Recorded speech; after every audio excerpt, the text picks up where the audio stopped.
The Devil of Brockton Bay, Chapter 42.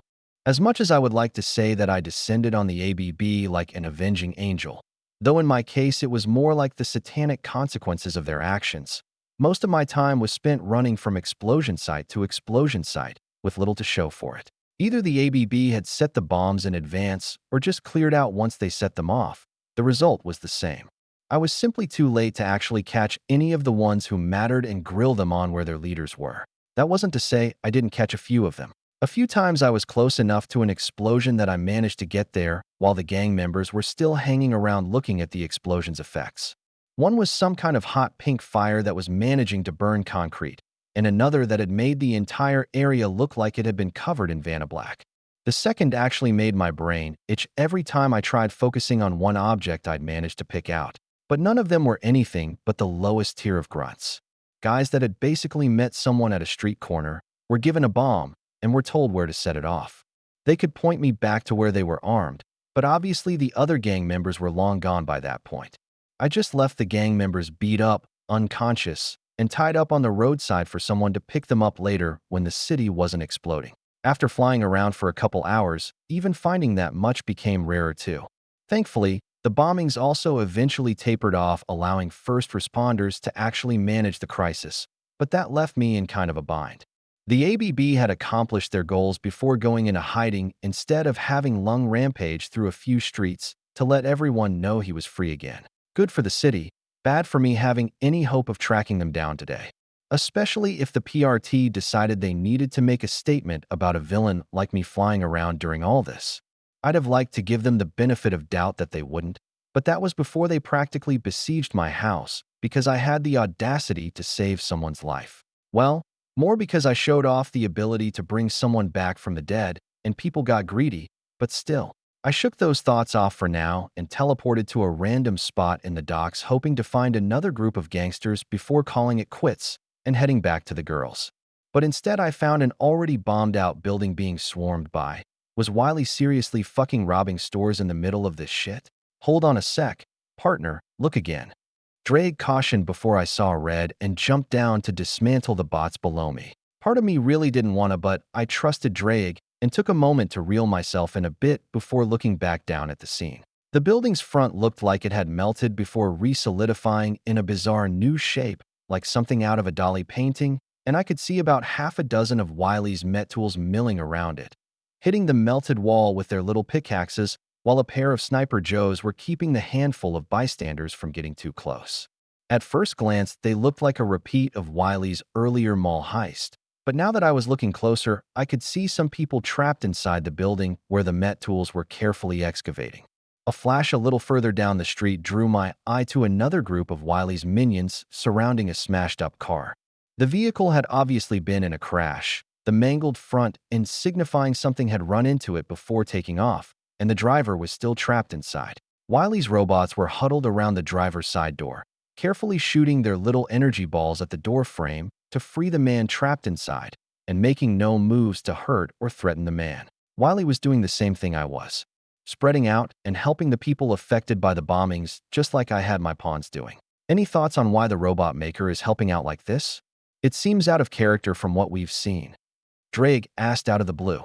I frowned at that. You don't normally care about these kinds of things. I don't, but I'm also trying to figure out if your anger is natural or something like what happened during the fight with White and that night. I needed you to slow down a bit to make sure. I actually blinked in surprise at the dragon's answer before I realized he was following through on his promise to keep an eye on my emotions back when we got hit by Galant's emotion-altering blast a while ago. Thanks for that, but that's all natural. I really don't like it when innocent people are dragged into others' fights. I mentally replied. And as for your first question, it's basically a no-lose situation for him to help out. It would be more surprising if he didn't actually. HRMM. Yeah, I'm making some assumptions, but if Wiley is actually interested in winning the tournament we got thrown into, he would want to be in the news as much as possible. His robots saving people is going to make that happen. Especially since the Met Tools and Joes are projections of some kind. He can send them out to do things like rescue or bomb disposal without caring how many get destroyed in the process. It didn't matter what persona he used now or going forward either. I was proof that just because someone looked like a certain character that didn't mean the personality would match. Wiley could be someone just playing up the mad scientist role, the actual personality, or someone darker, and people would still be praising him over the gang that just launched a terror attack on the city. As long as he didn't do something worse than Bakuda, he could flood the city with his minions, and there wouldn't be an escalation in how the authorities tried to handle him until the ABB were dealt with, during which I had no doubt he would be making better and stronger robot masters. My thoughts drifted to the idea of another Elikman, stronger than the one we encountered at the mall. Despite the current situation and my own admittedly bad mood, I couldn't help but feel a little excited about potentially having a full-on tournament between Wiley's robots and my peerage. I shook my head. That would have to wait for later. For now, I needed to head back home and start planning what to do next now that the ABB had gone to ground. Oh, when I did get back to the mansion, I was greeted only by Dinah and the members of my peerage. It seemed that New Wave had decided to temporarily bury the hatchet and work together, minus Amy, and had gone back home for the night. They weren't the only ones missing either. It seemed like it should be obvious, but the PRT troopers that had been camping out in front of the house had also cleared out now that there was something much more important for them to do. But they had also been there for over a week instead of going after the more active, actually criminal gangs in the city, so I figured I was allowed to be pleasantly surprised common sense one out for a change. But after a few quick questions revealed that no one had any urgent information to pass on, and everyone was uninjured, we all agreed to take a few hours to clean up before we did anything else. I had to admit, the feeling of hot water pouring over me did a lot to help calm me down after everything I had seen today. I was still pissed at the ABB for doing what they did, but it wasn't at the front of my thoughts anymore. Freshly cleaned and dressed in a set of fluffy sweatpants and a t-shirt, I joined Alex and Gloria on the couch while we waited for everyone else to filter in. Half an hour later, Sam stomped out only to return a few minutes later, dragging a noticeably wet Clover behind her. Rude much. The blonde grumbled as she took a seat. You went in 10 minutes before I did, and Rias went after me. Sam replied, unrepentant. You can soak yourself as long as you want once we're done. Well, we're all here now. I jumped in before an argument, good-natured or otherwise, could begin. I know it's been a really crappy day, so I'll keep this short. Let's go around and summarize what happened after we left the casino. We can leave the in-depth stuff and what we are going to do next for the morning. I went on to fill everyone in on what I saw throughout the city. The bomb sites, the few ABB members I was able to capture, Wiley's robots, and a few other things that caught my eye without going into too much detail. Sam, Alex, and Clover had pretty much the same story as me, except since they couldn't teleport on their own, most of their time was spent in a smaller area than what I covered. They did end up working alongside a few fire crews though, and apparently had helped out a good bit.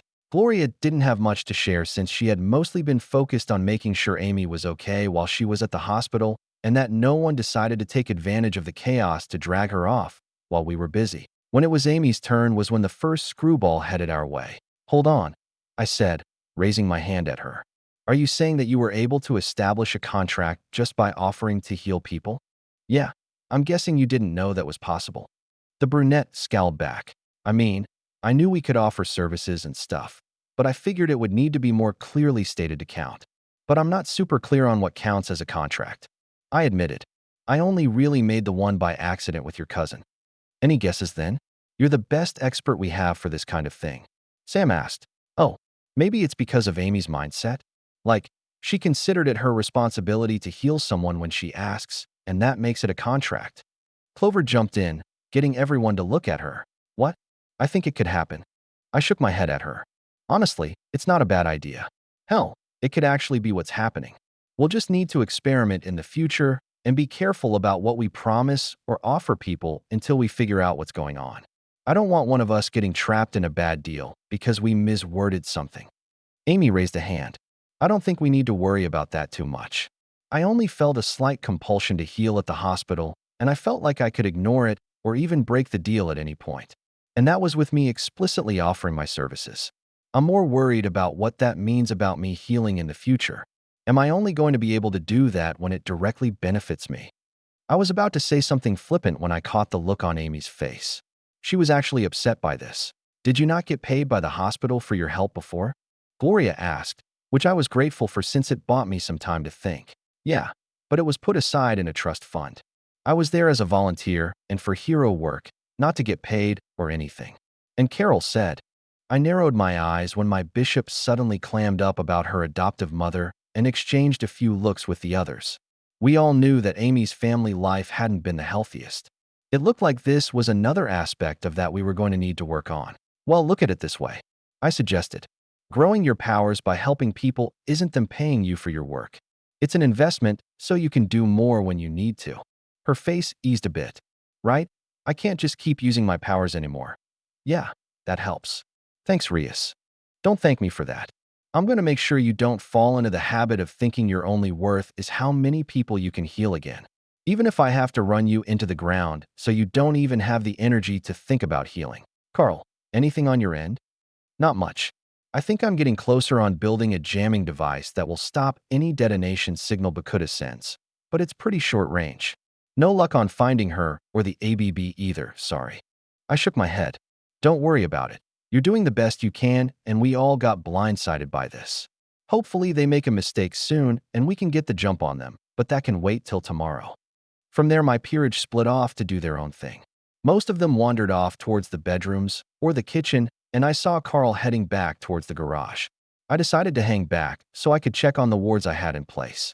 The last thing I wanted was Bakuda or Oni Lee thinking they could slip a bomb in here whenever they wanted, and they had already proven they wouldn't hesitate to go lethal at this point. Arias? It seemed like I wasn't the only one hanging back either. Yeah, Dinah. Why didn't you ask me to use my powers to help you find the ABB? Well, for one, I didn't exactly trust precogs. They either failed at the most inconvenient times or very quickly became a crutch. And two, I didn't want to start using a 12-year-old as a magic 8-ball. I didn't say either of those out loud, though. I didn't want you pushing yourself. I said instead, you were helping Carl here, right? I bet you burned most of your questions for the day, right? Dinah nodded reluctantly before putting on a determined face. Yeah, but I can answer one more today. It won't even hurt that much. I felt my eye twitch. The correct amount of pain for using your own god, damned powers was 0. Stupid fucking worm. But I could tell she was going to push this. Okay, one question then, and we can try again in the morning. What are the chances that the ABB keeps their bombing spree going tomorrow? Dinah winced as her power kicked in. 86.375%. Well, damn it. I had hoped Lung would reign in Bakuda for a day or two before realizing she had painted a target on the entire gang's back. The rest of the city couldn't ignore any longer and doubled down. But I guess we were going to be dealing with more of this shit tomorrow too. I thanked Dinah and sent her off to bed before heading off to make sure the house's defenses were solid, and then heading to bed myself. I had the feeling I was going to need to be well rested for whatever happened tomorrow. The Devil of Brockton Bay, Chapter 43. In other news, the bombing spree orchestrated by the criminal parhuman gang, the Asn Bad Boys, continues into its 6th day as the city reels from the disruption of public services. Despite the best efforts of local law enforcement, the parahuman responsible remains at large. We here at BBTV recommend that everyone continues to stay in their homes and reduce unnecessary trips as much as possible until the bomber can be brought to justice. Hospitals and rescue teams are available too. I turned the TV off and pinched the bridge of my nose. I know. We're trying to do something about it. Damn it. But she keeps hiding. Dinah had been technically correct about the bombing spree continuing. But the gang had shifted from drive-bys and direct attacks to pre-planted explosives scattered all over the city, which made our previous method of hunting the gang members in hopes of finding Bakuda pretty hopeless. What made it worse was that she was really good at avoiding us too. Sam had come up with a really clever way to use Dinah's limited number of questions and a map to section off the city and ask what the chances Bakuda was in a certain sector, but by the time we would narrow down the most likely area, Dinah would be spent. And even when we'd head out to investigate, it was pretty easy for the ABB to simply move Bakuda once someone spotted us before we could get there. None of us knew what she looked like after all, so she could simply stay out of sight or ditch her costume entirely, and we'd have to chase down every vaguely Asian girl in the area to see if she was the crazy cape blowing everything up. Then she would move to a different safe house, and we'd need to start again the next day. It was incredibly frustrating because I never wanted to get sucked into this kind of thing. The whole hero/villain dynamic with actual consequences. I wanted to be more of a professional nuisance or entertainer, to set up play fights over the bay, play with magic, and eventually fill out my peerage. Not spend my days hunting down a psychopath that thought melting people with implanted bombs was a reasonable thing to do because the local heroes needed all the help they could get.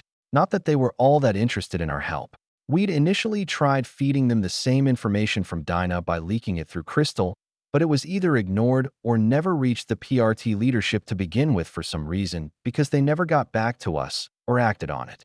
I initially suspected that Coyle was messing things up in the background, because that sounded like something he would do. But Crystal had handed over some of it to Battery directly, and I doubted he could or would overtly control a Protectorate hero with everything going on. That would bring down way too much attention on him and went against his normal methods.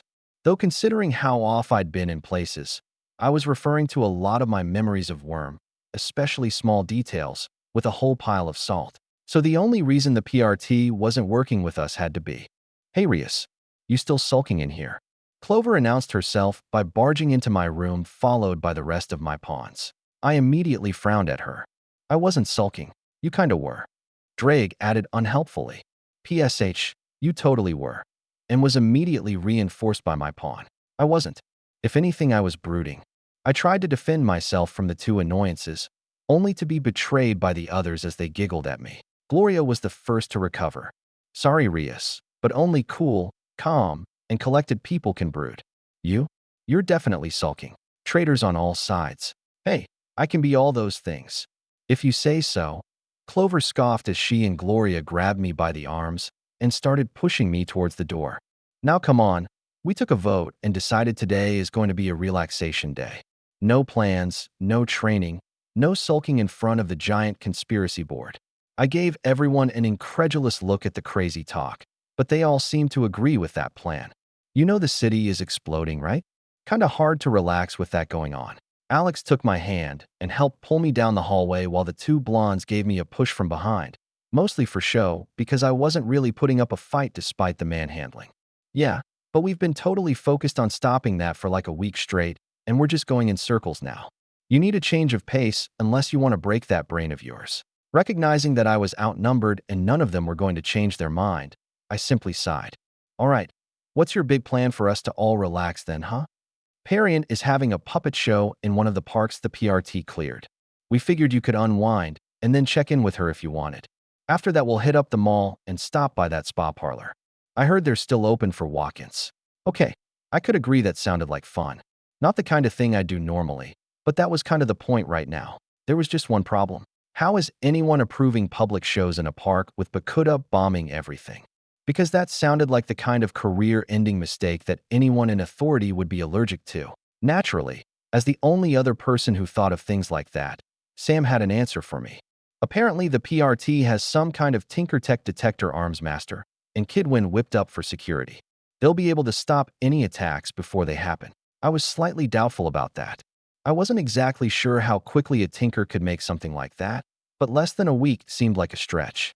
And if they did have something like that, why was it being used for something like a puppet show instead of sweeping the city for explosives? According to the webpage, it's too big and heavy to really move. Plus, it works better when it stays still. Something about better readings. Sam clarified when I asked. Okay, now I was almost certain the detector wasn't actually a real thing. But as long as it gave people some illusion of protection, I wasn't going to make a fuss out of it. If the PRT wanted to gamble what remained of its reputation, who was I to say otherwise? Besides, it would be nice to see Parian again. Oh, the show was an interesting mix of professional and completely amateur. The plot was super generic, but not uninteresting. The voice actors playing the parts put a decent amount of emotion into their lines, but they mistimed things here and there, and occasionally the sound guy would start a song early or late, which caused some awkward parts. The actual visual portion was almost entirely done by Parian beyond some small confetti effects at certain points. It made the show incredibly realistic. Up until the doll cape lost track of some of the background puppets that would stand completely still for a scene when everything else would dance around until she remembered to move it. There was clearly some kind of multitasking aspect to her ability, but there was definitely a limit. Still, it was lighthearted and fun, and I could definitely say I enjoyed it. So did my peerage going by their own expressions and the amount of applause happening right by my ear. It wasn't something I could see myself watching too much, but it had the same street performer charm that allowed me to overlook the flaws and just enjoy the show. And I could tell that a lot of the other people in the crowd were trying to do the same. A lot of them were just a little too focused on the show to be actually relaxing, or were more interested in scanning the surroundings to actually be paying attention. There were also a lot of flinches from any sudden bangs, but people were trying to relax. So when the show ended and people started to filter out, me and the girls decided to hang back and see if we could meet up with Parian. I wanted to give her props for putting herself out there during this whole mess to help in her own way. Let me guess, this is some kind of recruitment offer. Something I should accept for my own well-being. Which is why I was a little confused by the mildly hostile reception from the doll cape. No. I furrowed my brows and looked at the others. We just wanted to say thanks for the show. Why did you think this was a recruitment offer? Parian bristled a bit, and a few of her puppets moved between us. Oh, please. You realize most of your costumes are a bodysuit and domino mask? I'd have to be completely oblivious to not know who all of you are, Lucifer. Why else would you bring the rest of your gang to my event if not for a show of force? I got the impression she was glaring at me through her mask. I can't believe you are trying to pull this with everything going on right now. She was jumping to conclusions again. Except this time, instead of assuming I was Empire trying to recruit her, I was going to press her to join my peerage. Welp, you know what they say about assuming. It was time to twist that irony knife again. Oh, I've been going kinda crazy trying to stop the terrorist that thinks implanting bombs into the heads of her followers is a good idea. My friends thought I needed a break and decided we needed to spend the day doing something as far from that as possible and dragged me here because it's one of the few public shows in the city right now. I smiled angelically at her. Besides, even if my secret identity is paper thin, I do respect those rules if the other side does. I'm just here as plain old Rias Gemery. It's nice to meet you, though. We really did enjoy the show. I held out a hand for a handshake that Parian just looked at for a while before slumping a bit. I jumped to conclusions again, didn't I? She groaned. I nodded. Little bit. I'm guessing some others have pressured you to join up. Yeah. The E88 again and the PRT. She said in a much more subdued fashion. No worries. I shrugged and let my hand fall back to my side when it was clear she wasn't going to take it. If you're being bothered by those two groups, I can understand why you'd be suspicious. Anyway, I don't think you know the girls. This is. As I introduced everyone, Parian began to actually relax and even made some polite noises back. I think she was beginning to realize this really wasn't some kind of elaborate recruitment attempt and really was my group just going somewhere to unwind. I think she might have a bit of a persecution complex, but I wasn't going to say anything. When you had Nazis constantly telling you that you would be perfect in their group while secretly being everything they raved against, it was bound to make you at least a little paranoid. And as the rest of my group talked, I realized she might have been onto something, because there were some people hanging around that going by their clothes seemed like they could be Empire and were unsubtle listening in on us. I was just about to suggest that we move somewhere else to either force our watchers to leave or draw the attention of the PRT agents acting as security when I noticed a stern-looking older man walk up to one of them who was quickly pointed in our direction. The one doing the pointing seemed deferent to the newcomer too. Someone higher up in the Empire? And he was making a beeline for us too. Something that our entire group noticed once they realized I wasn't paying attention to something and followed where I was looking. Hey buddy, whatever you have to say, we aren't interested. Clover said confrontationally once the man was obviously undeterred by everyone watching him get closer. Alex and Sam moved to stand between the man and Parian, while Gloria stepped forward to support Clover, and I tensed to move in any direction as the man reached inside his jacket to pull out a letter, a message from Kaiser. The man said, never taking his eyes off of me and holding out the paper. A meeting has been called to discuss how to respond to the ABB's actions. Feel free to ignore it, but any action to support the undesirables. I had to hold myself back from punching him because I could have sworn his eyes glanced at Alex for a moment. Would be ill-advised. The details are inside. I glanced through the invitation and was unsurprised to see it was the details for Summer's Rock. I had initially thought we just hadn't been invited to the villains meeting for one reason or another, but apparently it just hadn't happened yet. The bigger issue was that the whole thing was scheduled for tonight. Fine. I'll be there, I said flatly. The man nodded, turned on his heel, and walked off. The other Empire members trailing after him. I guess that meant we weren't headed to the mall today, and that our relaxation time was done too. What a bummer. The Devil of Brockton Bay, Chapter 44. Okay, I stated as I walked to the head of the table to stand by the whiteboard. A recent addition I was only a little excited to use as a prop, considering the situation. We have a supervillain meeting in a few hours. We need a plan. Can it be don't go? Amy asked sarcastically. Walking into a room filled with supervillains sounds like a bad idea. I looked back at her. Depends. Has the PRT decided to reach out or work with us at all? She mumbled a bit before saying out loud, no, or at least nothing Vicky, Crystal, or Eric heard about. Right, and that's a problem. Because it sounds like even the gangs are fed up with the ABB making a mess everywhere and are coming together to do something about it. We need to cooperate somewhere, or we're just going to stumble into things if we keep going after Bakuta. And stumbling when explosives are involved sounds like a really bad idea. And the villains were the ones to ask. I wasn't particularly thrilled at the idea of working beside Nazis and drug dealers/addicts either, but we weren't getting much of a choice here. Besides, when are we going to get the chance to see every villain in the city without a major fight going on? Alex commented, which got Clover to give her a high five and a cheerful right. Gloria and Carl looked much less excited about the whole thing. I've got 2 questions. Carl started, pointing at me. First, why are you wearing glasses? I huffed at the question, crossing my arms under my bust and pushing the fake clear-rimmed glasses further up my nose with one hand. They make me feel smart. Carl's mouth twitched like he really wanted to comment on that part, but he was the one member of my peerage that was least likely to get distracted by any antics I pulled, which made the whole thing funnier to me, and continued on to his second question. Okay. Second, what are we expecting to get out of a meeting? That was a question I had been expecting, but honestly, I didn't have a strong plan going into this. There were going to be a lot of big personalities at this meeting. Kaiser, Hookwolf, Skidmark, Coil, possibly Wiley. And those were only the people I know were in the city. There could be more like me, or even people that migrated in because of the chaos across the world the other contestants had kicked up. And all of them would be demanding to get what they want. The ABB dealt with, and whatever little deals they could slip in that would benefit them. Ideally, we would just agree to put aside everything irrelevant until they were dealt with, but like I mentioned, Nazis and drug addicts. And while my peerage was a match for nearly any one of the groups going to the meeting, and I was more or less a league above them, the difference wasn't great enough that I could just sit down and start demanding things. That would just have them all teaming up against us. Of course, everyone else should know that too, which meant compromise was going to be the word of the day. And, compromising with literal Nazis. I shook my head and refocused. This meeting is probably going to be about organizing everyone against the ABB, so one of the easy things to expect is a formalized non-aggression agreement. I said, writing it on the whiteboard under a section labeled Goals. Emmy has a point about working with most of them being a bad idea.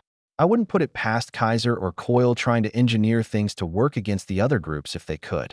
The thing is, everyone else will know that too. So something like an agreement that would have everyone target the aggressor would be nice, but I doubt most groups will agree. Why not?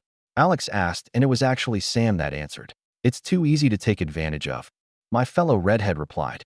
Someone could accuse the smaller groups of intentionally attacking them to get everyone else to target them, and there wouldn't be enough time to investigate. We'd need to either trust them and attack on their word or ignore it and accept a blow to our reputation.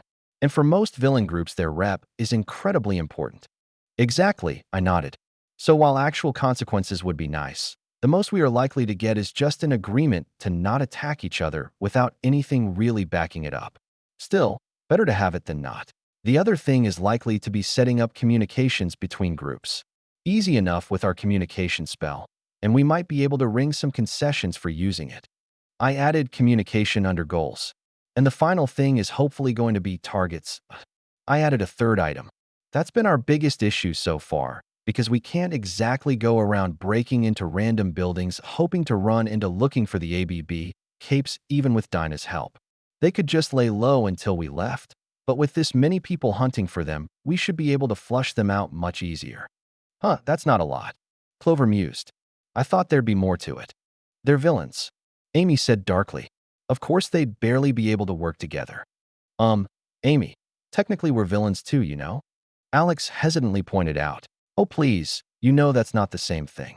Well, it seemed like Amy's villain hang-ups were still a thing. Not exactly a surprise considering who raised her, and things like that rarely just went away overnight. Definitely something to keep an eye on, though. I'd thought she'd mellowed out more, but I guess it was because despite the peerage being villains, she already knew some of us, and we didn't exactly go around committing crimes. It seemed other villains didn't get the same consideration just yet. Though to be fair, the only group going to be at this meeting I didn't have an inherent dislike for were the Undersiders and maybe Faultline's crew. We'd have to socialize her with some more acceptable villains later. You know, when I could find some. Speaking of villains, though, the next thing we should go over are the groups and what we think they are going to want. I said adding the groups to the board. We might not be able to do anything about what they want at the meeting, but it will help us keep track of issues for the future. The Empire's going to want territory. This time it was Gloria's turn to mutter darkly. They've been trying to push the ABB out for years. No way a bunch of Nazis are going to leave a bunch of undesirables alone once the gang is gone. Same with the merchants. I added, writing the relevant info on the board. They're a bunch of bottom feeders, but that just means they won't hesitate to move in and try getting as many people hooked on their poison as possible before the White Hats can organize enough to suppress them. What about Coil? Clover asked. He's the one that's been around the longest after those two, right? What would he want? Besides Dinah and control of the city? I couldn't say. Literally couldn't say. It turned out, as my jaw locked up under the geas, so there would be no hints from my side about this which the others either missed or took as me not having any ideas. Maybe the ABB's money? He has a bunch of mercenaries, right? That has to be expensive. They wouldn't have that just lying around, though. Maybe Lung's gold stash? Oh please, he's not an actual dragon. Besides, where would he have gotten it? But could a transmutation bomb? If she were that smart, we wouldn't be dealing with her bombing the city. Well, what about? Everyone continued throwing ideas about what Coil would want even though things quickly went off the rails. It was actually pretty fun, but unfortunately, we didn't have an unlimited amount of time to mess around, so we had to move on by just putting money under Coil's name, and the same for Faultline's crew. As a mercenary group that primarily operated outside the city, there simply wasn't much else the crew could realistically want without changing how they operated significantly. And as for everyone else, aren't they too small time to want anything? Carl frowned at the Undersiders' name. They're around Gloria's age too, so it's not like they'd be after territory or the businesses in the area. It'd just be money again, right? I don't know. I've always thought I could run the city better than the people in charge now. The Undersiders could totally demand territory for themselves. Maybe Hellhound will open a dog park. A part of me was laughing in meta-knowledge while the rest went through the motions of adding things to the board. This was turning out to be mostly useless since no one other than me had any deeper insight into the gangs than what most people in the city had, and I was apparently banned from sharing. Still, it was turning into a fun exercise as the board slowly filled up with more and more nonsense. It was relaxing though, and after our interrupted day out, it was something I felt we all needed. So instead of trying to wrestle the meeting into a more serious track, I just let things happen. Even if that meant we basically wasted time until it was time to leave for the meeting. Oh, geez, this place is kinda a dump, huh? Clover muttered as we walked up to the bar the meeting was supposed to be at. Yeah, it helps keep normal people from wandering into these kinds of meetings. Sam explained. Plus, it makes sense to do this at a place nobody attending the meeting would normally hang out at, so it's neutral ground. Theoretically anyway. I gave her a look. That's right, actually. How did you know? She puffed out her chest. I've read a lot of spy thriller books. Meetings like this are pretty common in those. Everyone couldn't help but stare at her a bit. I don't know what I expected. Thanks to that. Though, we were about as relaxed as we could be when walking into a room filled with criminals and murderers. Opening the door to Summer's Rock, I saw we were actually a little late to the party. Kaiser from the Empire 88, Gru from the Undersiders, Coil, Faultline, and some Baron Sabati-looking guy in a black costume, red mask, and a top hat were seated in a center table while their teams were sitting in surrounding booths except for Coil, who had apparently come alone. I also noticed 3 merchant capes in the room, including their leader Skidmark, but they had retreated to a booth instead of the table. Looks like we missed some drama already. Notably, I didn't see any independents around though. I didn't know if they simply hadn't been invited or chose not to attend, but the biggest surprise was I didn't see Wiley in the building at all. I thought for sure he would have at least sent a robot master or body double, but apparently not. Was he going to leave dealing with the ABB to the rest of the villains, or was he planning on making a move on his own? And the peerage makes the last group. Coyle spoke in an annoyingly smooth tone as if he had been continuing a conversation that had begun before we entered. After being called out like that, we couldn't exactly loiter in the doorway anymore, so I headed towards the table while Alex, Sam, and Clover went to claim one of the empty booths. We had decided against bringing more people for a variety of reasons, which meant I only had my original 3 pawns with me, which would be plenty considering we hadn't planned on a fight. Apologies for being late, I replied carelessly as I sank into an empty seat, my tone indicating I wasn't actually sorry. Shall we begin then? The Devil of Brockton Bay, Chapter 45. Shall we begin then? I looked each of the seated capes in the eyes and tried to get a read on their intentions, but it was easier said than done considering the only one without a fully concealing mask was the top hat guy. And thanks to that, I could tell that the last guy was a little annoyed when it seemed I was attempting to take over the meeting from the beginning. Hold on a second. Don't you think you should introduce yourself a bit? It's a bit rude to us out-of-town teams. I glanced from him to the table where his team was watching from and took in their costumes. It was easy since they all had a matching color scheme, red and black, which made me wish Perrin was here just so I could point out again that Nazis didn't own the combo. Where the girl had a sun motif, the guy had some decent-looking armor, and the third looked like someone stuffed a 4-armed hairless gorilla in a vest and leggings and decided to call it a day. There was one team I knew that matched that description, and I guess everything that had happened hadn't managed to butterfly their arrival away. Trickster of the Travelers, huh? I'm surprised you're still on the East Coast after a cord ran you off, I said, noting how not only the team in question tensed up, but Coyle did as well. Not much, just a slight jerk of his hand that I only noticed because I was specifically watching him for a reaction. But I guess he doesn't care as long as you aren't making a mess in Boston anymore, yeah? On paper, the Travelers were a mostly no-name nomadic group of villains that would take jobs from the locals before moving on after a period of time, usually because they had a habit of collateral damage, but the truth of the matter was a bit more complicated. Definitely something that would have the geas I was under shutting down whatever I wanted to say. Thankfully, there was enough online about them that I could get around some blocks by backing up the truth with something beyond meta-knowledge, such as PHO reporting the last official sighting of them botching a job in Boston. The reason everyone was tense.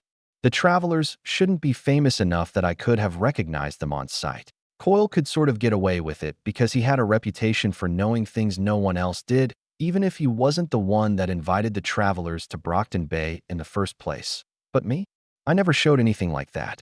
So I either got lucky, had someone gathering intel about capes outside of the city for me on some level, and they could be another cape or just regular minions, or had some connection with Boston among other possibilities.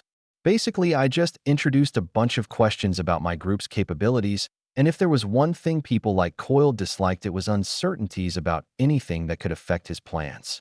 Well now, it looks like we're moving up in the world if you know who I am, Trickster said cautiously. But you have me at a disadvantage, miss. He's professional at least, Drake commented at the top-hatted cape's faux formal tone. I privately agreed. If someone had called me out by name when I was supposed to be a relative unknown, I'd have had a heart attack. Though after the Godzilla incident and the cult broadcast, it wouldn't surprise me if more capes started recognizing me locally. You can call me Lucifer, I replied to Trickster in the same fake tone he used. I lead the peerage. That should be everyone. Coyle dipped his head in a nod and steepled his fingers in an attempt to retake control of the meeting's pace. Seems Lung won't be coming, though I doubt any of us are surprised, given the subject of tonight's discussion. The ABB, Kaiser replied. 35 individuals confirmed dead and over 100 hospitalized in the past few days alone. Armed presence on the streets. Ongoing exchanges of gunfire between ABB members and the combined forces of the police and military. They have raided our businesses and bombed places where they think we might be operating. They have seized our territories, and there's no indication they intend to stop anytime soon. Coyle clarified the situation for everyone. It is inconvenient, Kaiser spoke. They're being reckless, Faultline said gravely. I snorted at that, as if that was the problem here. Coyle's morph suit-covered face turned to look at me. You disagree? Oh no, they are a problem. I didn't hesitate to wave him off. I'd be more worried about the continued disregard for the unwritten rules than their actions being inconvenient. The rules are unwritten for a reason, girl. Kaiser said in an uninterested drawl. If I need to remind you of that, maybe you don't deserve a seat at this table after all. She isn't wrong, Coyle said in my defense. The ABB are drawing attention to our fair city. Homeland Security and military forces are establishing a temporary presence to assist in maintaining order. Heroes are flocking to the city to support the Protectorate in regaining control of matters. The ABB can't sustain this. Something will give, they will self-destruct sooner or later, and they will likely cease to be an issue. But in the meantime, it makes business difficult. Bakuda is at the center of this, Gru said, joining the conversation. Lung may be the leader, but everything hinges on her. She recruited by orchestrating raids of people's homes while they slept, subduing them, and implanting bombs in their heads. She then used those bombs to coerce her victims into kidnapping more. No less than 300 in total, now. Every single one of her soldiers knows that if they don't obey, Bakuda can detonate the bombs. All of them are willing to put their lives on the line, because the alternatives are either certain death or watching their loved ones die for their failure. Taking her down is our ultimate goal, but she's rigged her bombs to go off the second her heart stops, so it's a little more complicated than a simple assassination. He reached into the darkness that shrouded his chest and withdrew a package. She videotaped the ambush she pulled on my group a week ago and left it behind when she ran. I've made copies. Maybe you'll find it useful for getting a better understanding of her. Gru opened the package and handed a CD to everyone at the table. I almost laughed as I took the jewel case. It had been a while since I had seen one being seriously used, but I guess it made sense in a world where tinkers existed.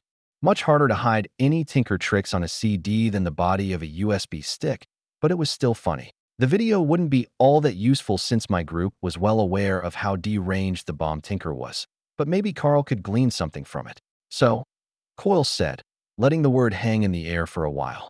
We're in agreement? The ABB cannot be allowed to continue operating. Since the whole meeting was more or less just theater to formally acknowledge that, there were only nods and murmured agreement from everyone. Then I suggest we establish a truce. Not just everyone here, but between ourselves and the law.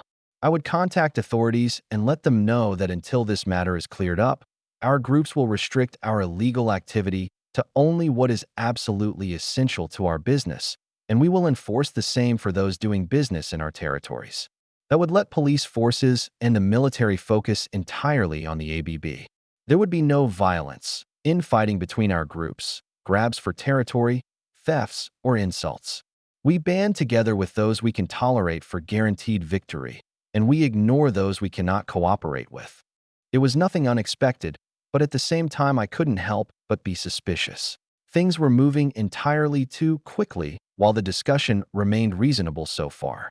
I knew part of that was because the first half of the meeting was basically scripted, but I couldn't shake the feeling I missed something. Oh, Skitter, undercover hero, self-proclaimed, infiltrating the Undersiders with the intent on discovering the hidden boss behind their actions, watched quietly as the leaders at the table agreed to the truce and shook hands. In less than 10 minutes, nearly every villain in the city had decided to come together to remove the ABB. They were even planning on working with the other side of the law. It seemed crazy. Funny, Tattletale muttered next to her. She turned towards her teammate. What? Most of the people at that table are already thinking about how they can use the truce to their advantage, except for the one who is probably the strongest cape here. Skitter's eyes drifted to the unfairly beautiful redhead at the table, not even needing Tattletale to clarify who she was talking about. Lucifer had exploded onto the Brockton Bay Cape scene in a way that only Lung had done before, taking on over half the heroes in the city by herself and getting away unscathed. If that was it, then Lucifer would have been just another powerful villain. But then the redhead helped drive off a giant sea monster, apparently resurrected Panacea, and destroyed an entire town fighting another giant monster that was apparently leading a cult trying to take over the world. Skitter hadn't heard of any other cape that did anything like that.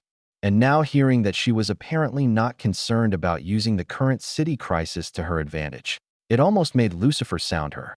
She doesn't want to be a hero. Tattletale said suddenly. Huh. Lucifer.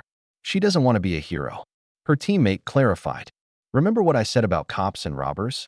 Lucifer is one of the ones like us, trying to stick to the game instead of trying to claim territory or push an ideology. She likes being chased more than doing the chasing. The main reason she wants everything settled with the ABB is so she and her friends can go back to play fights with New Wave, not to be heroes. Skitter did her best to hide her disappointment with the ease of long practice. She had thought. Well, she guessed it didn't matter what she thought. From the sound of it, though, the peerage wouldn't be interested in helping uncover the Undersiders' secret boss. But maybe they would be willing to let the remaining Undersiders join their group when Skitter finally took what she learned to the Protectorate and proved she was a hero. Skitter doubted she would still be welcome on the team by that point, but even if by some miracle she was, most of the peerage was practically unmasked by this point. That wasn't a risk she didn't think she could take. She needed the separation Skitter allowed from the rest of her life as Taylor. Pushing her feelings of guilt down, Skitter checked the other members of the Undersiders to make sure no one noticed her spacing out. But Tattletale was back to looking at the table, focusing on the leaders. Bitch was glaring towards the rest of the Empire's cape. And Regent was still so pumped full of painkillers after their last encounter with Bakuda that Skitter doubted he would notice if someone said his name to his face. Thankful that no one had noticed the slip, Skitter went back to paying attention to the main table, just in time for Coil to move on to the last part of the meeting. Then that's our major piece of business concluded tonight. Anything else before we go our separate ways? Offers, announcements, grievances? I've got a complaint, a man at the side of the room spoke. Heads turned to Kaiser's group, where Hookwolf, one of the deadliest capes in the Empire that had managed to escape being sent to the birdcage twice, jabbed a finger at Lucifer. My complaints with her. Everyone tensed as the room's atmosphere turned a little more hostile, and Skitter was suddenly very aware of the sheer destructive potential in the room. This could get complicated. The Devil of Brockton Bay, Chapter 46. I was fully willing to admit, Hookwolf's declaration caught me completely off guard. I didn't like Nazis or any idiots that shared similar beliefs, but as far as I knew I hadn't done anything specifically against the Empire recently. Hookwolf apparently thought otherwise. You'll have to expand on that a bit, because I've never done anything to you. I said calmly while I frantically searched my memory for any hint of what the hell the jackass was on about. Bullshit, you think I don't know about your group leaking my shit all over? I know you've been pointing that one. Hookwolf jabbed a finger towards the Undersiders table, but I didn't bother looking to see who specifically he was pointing out. Hellhound, or whatever to. Bitch. The dog cape in question interrupted, which was slightly hilarious. Only the panty-ass heroes call me Hellhound. It's bitch. Don't fucking care. I'll deal with you in a minute. Hookwolf growled and turned back to me. I know you were the one pointing the crazy bitch at my businesses, having her sick her dogs on my customers. I had absolutely no idea what he was talking about. As far as I knew, no one in my group even knew how to contact the Undersiders, let alone feed one of them information about one of the Empire's businesses. That's quite an accusation. I assume you have proof of that. Of course I got proof, you smug whore. Victor traced all those posts about the leaked Empire locations to an account belonging to that tranny bitch of yours. He accused, waving a hand towards bitch. You think we wouldn't figure out you pushed that bitch into attacking us? Well, that narrowed down the culprit if he was telling the truth. Carl had been pretty focused on helping us hunt down Bakuda recently, but I hadn't exactly been paying attention to everything he was doing before then. It was completely possible he decided to mess with the Empire and didn't tell me or one of the others. I need to have a talk with him later. Okay, so what? I said blandly. Considering how he was treated by the Empire the last time you crossed paths, are you really surprised he felt like retaliating? If those words are too big for you, I can say it another way. Start shit. Get hit. You think you're funny? Hookwolf snarled and started stalking forward only to be held back by Kaiser casually raising a hand. You think they practiced that routine? Drake said suddenly, and I had to stop myself from laughing. I hadn't immediately noticed, but now that Drake had pointed it out, it was kinda obvious. Hookwolf backed down far too easily for how enraged he was acting while Kaiser was still calm and composed. It was a cheap tactic to put people off balance and subtly convince everyone Kaiser was in charge, but I guess they didn't care as long as it worked occasionally. They probably had other approaches for when it didn't work out. Please don't distract me. I'd rather not start giggling in front of all the villains. Out loud I said, on occasion, but I'm also waiting to hear the reason why I should care. It's a matter of respect. Kaiser said calmly. Unless two groups are at war, Disagreements should at least be attempted to be solved through talks first, not through some amateurish attempt at a proxy war. He leaned forward and steepled his fingers together. So is this a declaration of war, Lucifer? We just agreed to a truce, if you recall. I was starting to get angry. The bastard was making it sound like I was the one threatening to break an agreement for something that happened before the truce was even a thing, trying to pressure me into caving out of fear. It could be, I said deceptively lightly, and the entire room suddenly tensed up at that. If you consider one of my members targeting your organization after having the unwritten rules shattered, burned, and thrown out the window in act of war, then I don't mind getting involved. You keep trying to use the rules as a shield, girl. Kaiser said like he was talking to someone slow. It's only showing your naivete. Those only apply to capes, too. Hookwolf added. Not some unpowered tranny fuck. I glared at the greasy blonde man for a second before refocusing on Kaiser. Well, if the Empire considers a tinker targeting a few businesses after he was kidnapped in his civilian identity, beaten, used as bait for his sister, who didn't have powers at the time, by the way, and then shot while he was helpless to ensure Krieg, Victor, and Othala could escape after I defeated them grounds to declare war. Welp, we can go down that road together. I said, the fact you still didn't know he had powers and not his sister isn't my fault or concern. There were a few subtle intakes of breath from around the room as I spelled out the whole situation. Most of the people here didn't care about an unpowered person they didn't know, but hearing that a parahuman had all that happened to them had at least a few thinking, damn, that could have been me on at least some level. It also put Kaiser on the back foot at least a little. Is that so? He mused, leaning back in his chair a bit. It seems the situation is slightly different from what was presented to me. I will have a discussion with my subordinates about misrepresenting things and will punish them accordingly. Somehow I doubted anyone was going to be punished more harshly than a slap on the wrist. In that case, I'll consider the matter square, so long as there are no more proxy attacks by your or, Kaiser turned to look at Gru, any other groups for the duration of the truce. But if that changes, he trailed off with an unspoken threat. I can agree to that.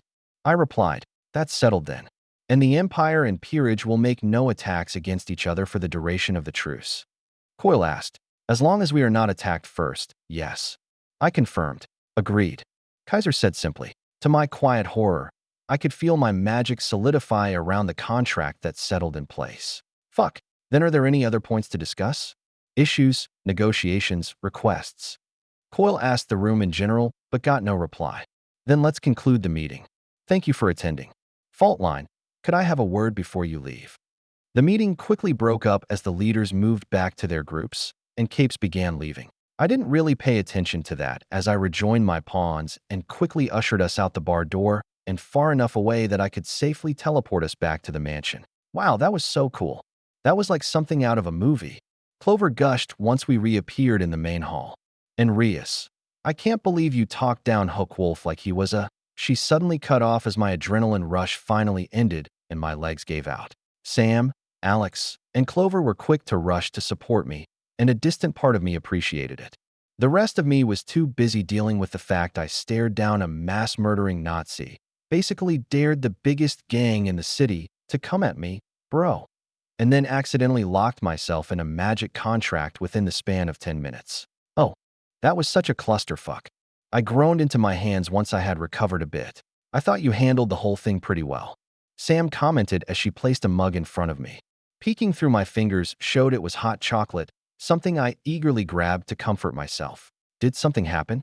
Gloria asked, worriedly glancing between us. Kinda. I temporized, knowing I couldn't really put this conversation off, but doing my best to anyway. Rias gave Kaiser and Hookwolf a verbal beatdown. Alex said enthusiastically, to which I could only snort gently into my mug. Beatdown? I wish. That was a draw. At best, actually considering I had blundered my way into a magically enforced contract while Kaiser wasn't, it could actually be considered my loss. I really needed to spend some time figuring out how to not make any deals I agreed to into binding contracts, and formalize the whole process in general, but it simply hadn't been an issue or priority until now. Amy's discovery that her hospital work could count as a contract had put the idea on my to-do list, but even then it was beneficial, so I didn't care that much. It was just my bad luck. The first time a contract was negative for one of us was when I made a deal with a neo-Nazi. The only silver lining was the contract would be broken if Kaiser pulled anything. The Empire was trying to bully the new and smaller groups. I expanded on what Alex said when Gloria shot me a worried look. They were going to go after the Undersiders next, but Kaiser abandoned that idea when I brought up the situation where they were trying to recruit you after kidnapping Carl. Yeah, Reus showed him who's boss. Clover cheered. She stared him down and even got the tin-plated dictator to back down. I guess. I said neutrally. But, yeah, the truce is in place until the ABB is dealt with. We'll get details later on exactly what we're going to be doing. If you want to hear about the meeting, those three will probably be happy to fill you in. I waved a hand at Sam, Alex, and Clover. But I'm going to take a sec to sort my head out. Let me punch out a giant monster over trying to politely talk with a racist murderer any day. The rest of my peerage made sounds of agreement and said their goodbyes. But there was one more thing I had to tackle as king before I could fully turn off my brain and tell today to screw off. Hey, Carl, you mind hanging back for a sec? I called out to my pawn. I want to talk about what we can do for recording our outings with the truce coming up. My most distant peerage member tensed up before plastering on a neutral look. Yes, sure. I have time. I think only Gloria picked up on the tension going by the glances she was giving us as she shut the door behind her, leaving the two of us alone in silence. I took a moment to try and figure out how to start this conversation, but Carl beat me to it. All right, what did I fuck up now? I what? He gave me a surly glare. Look, I've done this song and dance before. Getting me alone? Being reluctant to talk about what happened? You at least waited till the others cleared out before bitching me out, so you're being more considerate than dear old mom. But like I said, I've done this before. So, what did I do, and how much am I going to have to grovel to fix it? At some point, I was going to have to get more information about Carl and Gloria's family life before they joined up, because that had implications. But this wasn't the time for that. The reason the Empire targeted us during the meeting was that someone was leaking information about their fronts. I raised my hand to stop him from interrupting. I ended up making a contract to not attack the Empire for the duration of the truce. Fuck, Carl cursed. He wasn't stupid. He knew what I meant by contract in this case. So once again, I fucked up hard enough I can't fix it. He hung his head. Okay, how long do I have before you kick me out? Sorry, this conversation was not going how I expected. Why would I kick you out? Gonna make me say it? Fine, I went after the Empire behind your back, and you got blindsided for it. Now you want me. Carl, I don't give a fuck about you going after the Empire. I interrupted him bluntly to his surprise. Yeah, I'd have preferred you would have brought it up to me before I found out you hired bitch to attack one of their dog fighting rings. But dash, I paused as a thought occurred. Actually, did you hire her? I don't even know who that is. Carl mumbled, sounding a little dazed. Bitch, Hellhound, the member of the Undersiders that makes giant monster dogs. I clarified. No, I never contacted anyone directly. I just put the info out on the web. How? How'd they figure out it was me? Great. So the whole thing was either coincidence or Kaiser trying to manipulate things. Hookwolf said Victor traced the info to an account they knew was yours. Carl looked up, shocked. Isn't that against the unwritten rules? I huffed. The Empire seems to treat them more like guidelines. Not that they thought those applied to you. Can you believe they still didn't know you were the tinker they were after? How? I shrugged, not really sure what to tell him. After another moment, Carl steeled himself to ask another question. Okay, so where does this leave us? Nothing's really changed, I pointed out. I mean, yeah, I'd prefer if you at least tell me before you pick a fight with a major gang, but we can work on that. Carl looked at me like I was crazy or an idiot. Reus, you got trapped in a magical contract because of me. We don't know what happens if a devil breaks one of those yet. A contract to not attack the Empire during the truce. I reminded him. Something I don't think anyone was planning while the ABB are doing their thing. Yes, it sucks and I'm not happy about it, but I'm not going to kick you out for it. I think I stepped on an emotional landmine because Carl's eyes misted over and he suddenly found the ceiling very interesting. It was probably time to move on. So yeah, talk to me more. I know joining up wasn't exactly your idea, but I'd like you to at least feel comfortable here. Yeah, I can do that, he said and started inching towards the door. We done here? Before you go, I stopped him awkwardly. I did actually want to talk to you about a way to record things during the truce, just so we have proof if someone tries to screw us. Carl took a deep breath and tried to compose himself. Yeah, I have some things that might work. Give me half an hour, and I'll get you the pros and cons of each. I smiled at him. Sounds great. Thanks. The Devil of Brockton Bay, Chapter 47. I can't believe you managed to convince me to go to the mall with everything going on. I groused as we navigated the crowds. Even with an active bombing campaign going on, the mall was still somewhat packed. I mean, I kinda got it. People needed to shop, and if going around the city was more dangerous than normal, then getting everything in one stop was the best way to try keeping safe, even if they had to put up with some National Guard guys standing in front of the entrances. Or maybe because of them. It's because of everything going on that we need some time to unwind. Sam countered as she pushed me along. Yeah, besides our last mall trip got canceled unexpectedly. We need to make up for it. Alex chimed in. Totally. There was this super cute jacket I had my eye on. Clover said as she bounced from window display to window display, Gloria excitedly following close behind her. If it's still here, I'm definitely gonna splurge on it. Maybe get a whole new outfit. Amy, my only comrade against the team of shopping-crazed girls, scoffed and rolled her eyes. You know you can just magic up new clothes, right?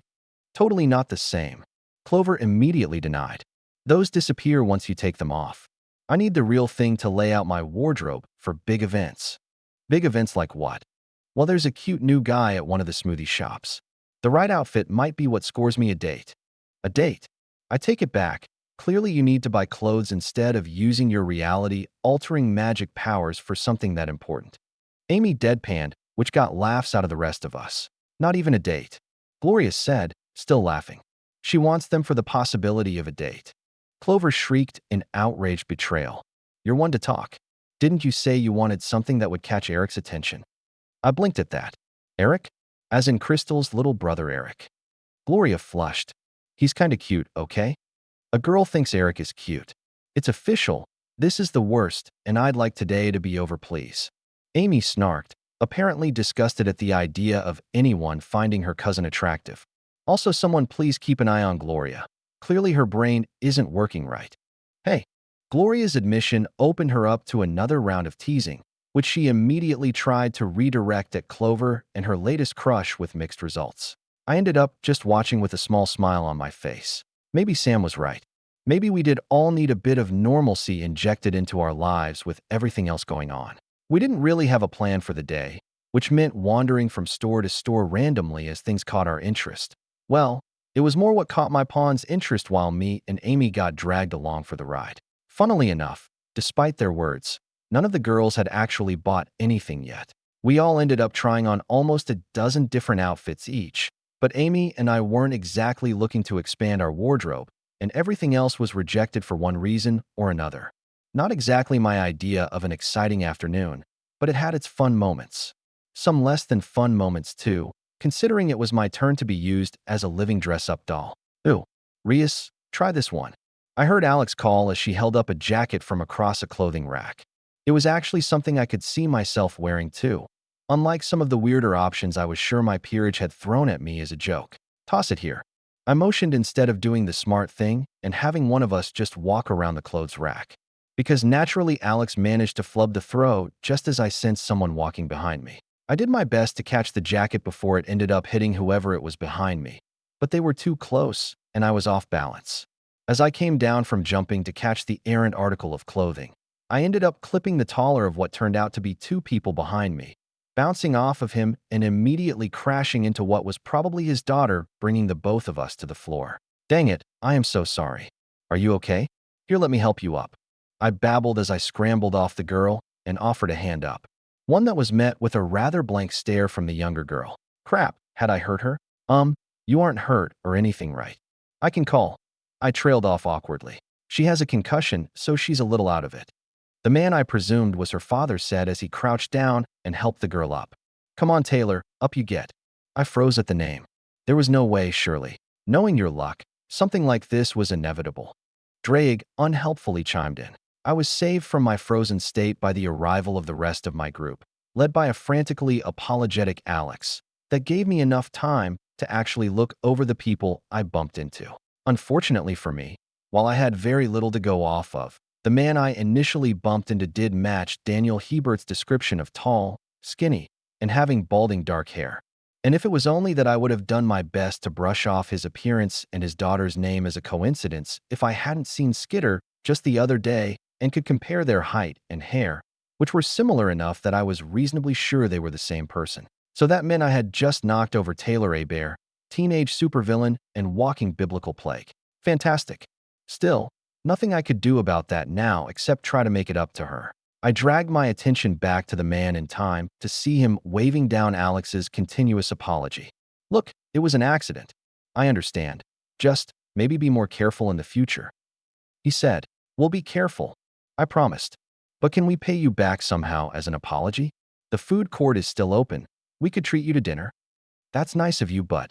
No, I insist. I interrupted before stepping behind them and lightly guiding them the way I wanted to move. One of you could have gotten hurt. It's only fair. I'm Rias, by the way. And that is Alex, Sam, and Clover. Gloria is the one hiding behind them, and Amy is the one over there trying to pretend she doesn't know any of us. I pointed out each member of my peerage. For some reason, as I did, so I could feel Taylor tensing up at each introduction. Aw crap. She probably recognized me, and at least some of the girls out of costume.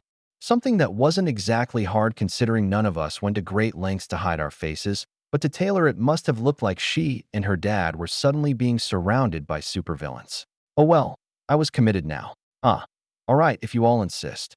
I'm Danny A. Bear, by the way, and this here is Taylor. Danny introduced them both. Nice to meet you both. Now, the biggest question at the moment, what are you feeling? Chinese? Burgers? Pizza? Feel free to pick whatever. I said with what I thought was a disarming smile. But Taylor remained as stiff as before even as we walked over to the food court. True to my word, I stuck with the Heberts as they ordered burgers from some kind of knockoff chain restaurant while the rest of my girls split off to get their own food before we all met back up at a free table. There was a moment of awkward silence that came with having two strangers suddenly added to a group. But thankfully, Sam started asking Danny about what he did for work, which got him to open up, while Taylor seemed content to fade into the background while inhaling her food. While Danny talked, I took the time to get a good look at who was theoretically the protagonist for the world I had been dropped into and found her to be a pretty normal teenage girl. Between her own negatively biased opinion of herself and fanfiction making her out to be an upcoming supermodel, I already knew the reality of her appearance was going to fall somewhere in between. But it was a little funny to me that the person that would eventually get titles like Warlord of Brockton Bay and Queen of Escalation was mostly interchangeable with most girls her age. Sure, she was tall for her age, but line her up with 9 other girls, and that would be the most noticeable thing about her. Well, other than the mostly blank stare she had going on right now. But that could easily be because of the concussion she supposedly had at the moment. It did pique my interest, though. Was what made Taylor the kind of person that could deal with disaster after disaster an inborn trait? Or was it something she forged herself into over time? So Taylor, I started, making the other girl look at me like she was surprised I was even paying attention to her before taking on a more guarded edge. I take it you were school shopping? I nodded at a few of the bags they had been carrying where a new backpack, some notebooks, pens, and other supplies could be seen sticking out. Have to say, I'm a little surprised schools are still open considering what's been going on. Winslow is far enough away from the bombs that they didn't think it was worth closing down. Taylor said quietly. I think, anyway. I haven't exactly been there for a few days. Because of the concussion? Yeah. I'm guessing you're not exactly thrilled to go back either. I said, knowing full well how Taylor felt about her school. If I were you, I'd rather be spending time on the couch instead of math class. I guess. I waited for her to say something else, but apparently Taylor was bad at small talk. The bullied girl bad at small talk? How shocking. Drake commented sarcastically. Quiet you. While I was arguing with the voice inside my head, there was an announcement over the mall's PA system. Basically a reminder saying that the mall was closing early for people to cooperate with the authorities guarding the exits and to get home by the citywide curfew. Hey Dad, can we go? Beat the last-minute rush. Taylor asked in a very unsubtle attempt to get away from my group to my disappointment. I wasn't expecting us to become best friends in a single conversation or anything, but I had been hoping to get her to open up at least a little bit. Sure. If there's nothing else you need, Danny said, glancing at the empty wrapper in front of her and moving to grab their bags when Taylor shook her head. Girls, thank you for treating us even if you didn't have to. It was a very kind gesture. It was the least I could do since it was my fault for bumping into you both. I smiled back. Have a safe trip home. As the pair walked away, I couldn't help but think that while that wasn't the best first impression I could have made, it at least wasn't a negative one. Or at least a completely negative one. Which was important because I eventually wanted the Undersiders help dealing with their secret boss after the ABB were wrapped up, and having Taylor at least a little friendly with my group could be what pushed them to turn on Coil. I pushed those plans to the back of my mind. First, we needed to actually deal with the ABB, and there was a raid on a supposed warehouse of theirs in a couple days that we needed to prepare for. As much as I wanted to trust that the Nazis and the Bond villain wouldn't try and screw us over in some way, I didn't trust them to not try and screw us over. Which meant this whole truce I had been forced into was going to be fun. The Devil of Brockton Bay, Chapter 48. When we got the final plan from Coil about how we were going to split up our teams for the ABB raid, I immediately knew he was trying to screw me over. Why else would I be placed on a team with Kaiser while the rest of my peerage was split among the other two teams? It was probably his way of trying to get me back for sheltering Dinah from him, especially since he had gotten a taste of what her power was capable of when our groups shared information and some of the planning. Obviously, we didn't let the 13-year-old directly talk with her potential kidnapper. But Coil wasn't stupid. He kept sending us plans and asking how likely we thought they were to work and refining them based on our responses. He knew she was with us and was trying to figure out how to use her power with his, using the truce as an excuse. The worst part was knowing that and not being able to do much about it. Coil's power was hard to work against from a distance. He had the ability to split timelines in two and chose the one that benefited him the most. Or so he thought anyway. Really, it was more he simulated what would happen from any given point, and then his power would puppet him through the simulation he wanted to make real. Not that I could share that, stupid fucking geas. It made fighting Coil infinitely easier, since all we needed to do was find where he was and attack there, and no amount of timeline shenanigans would change that.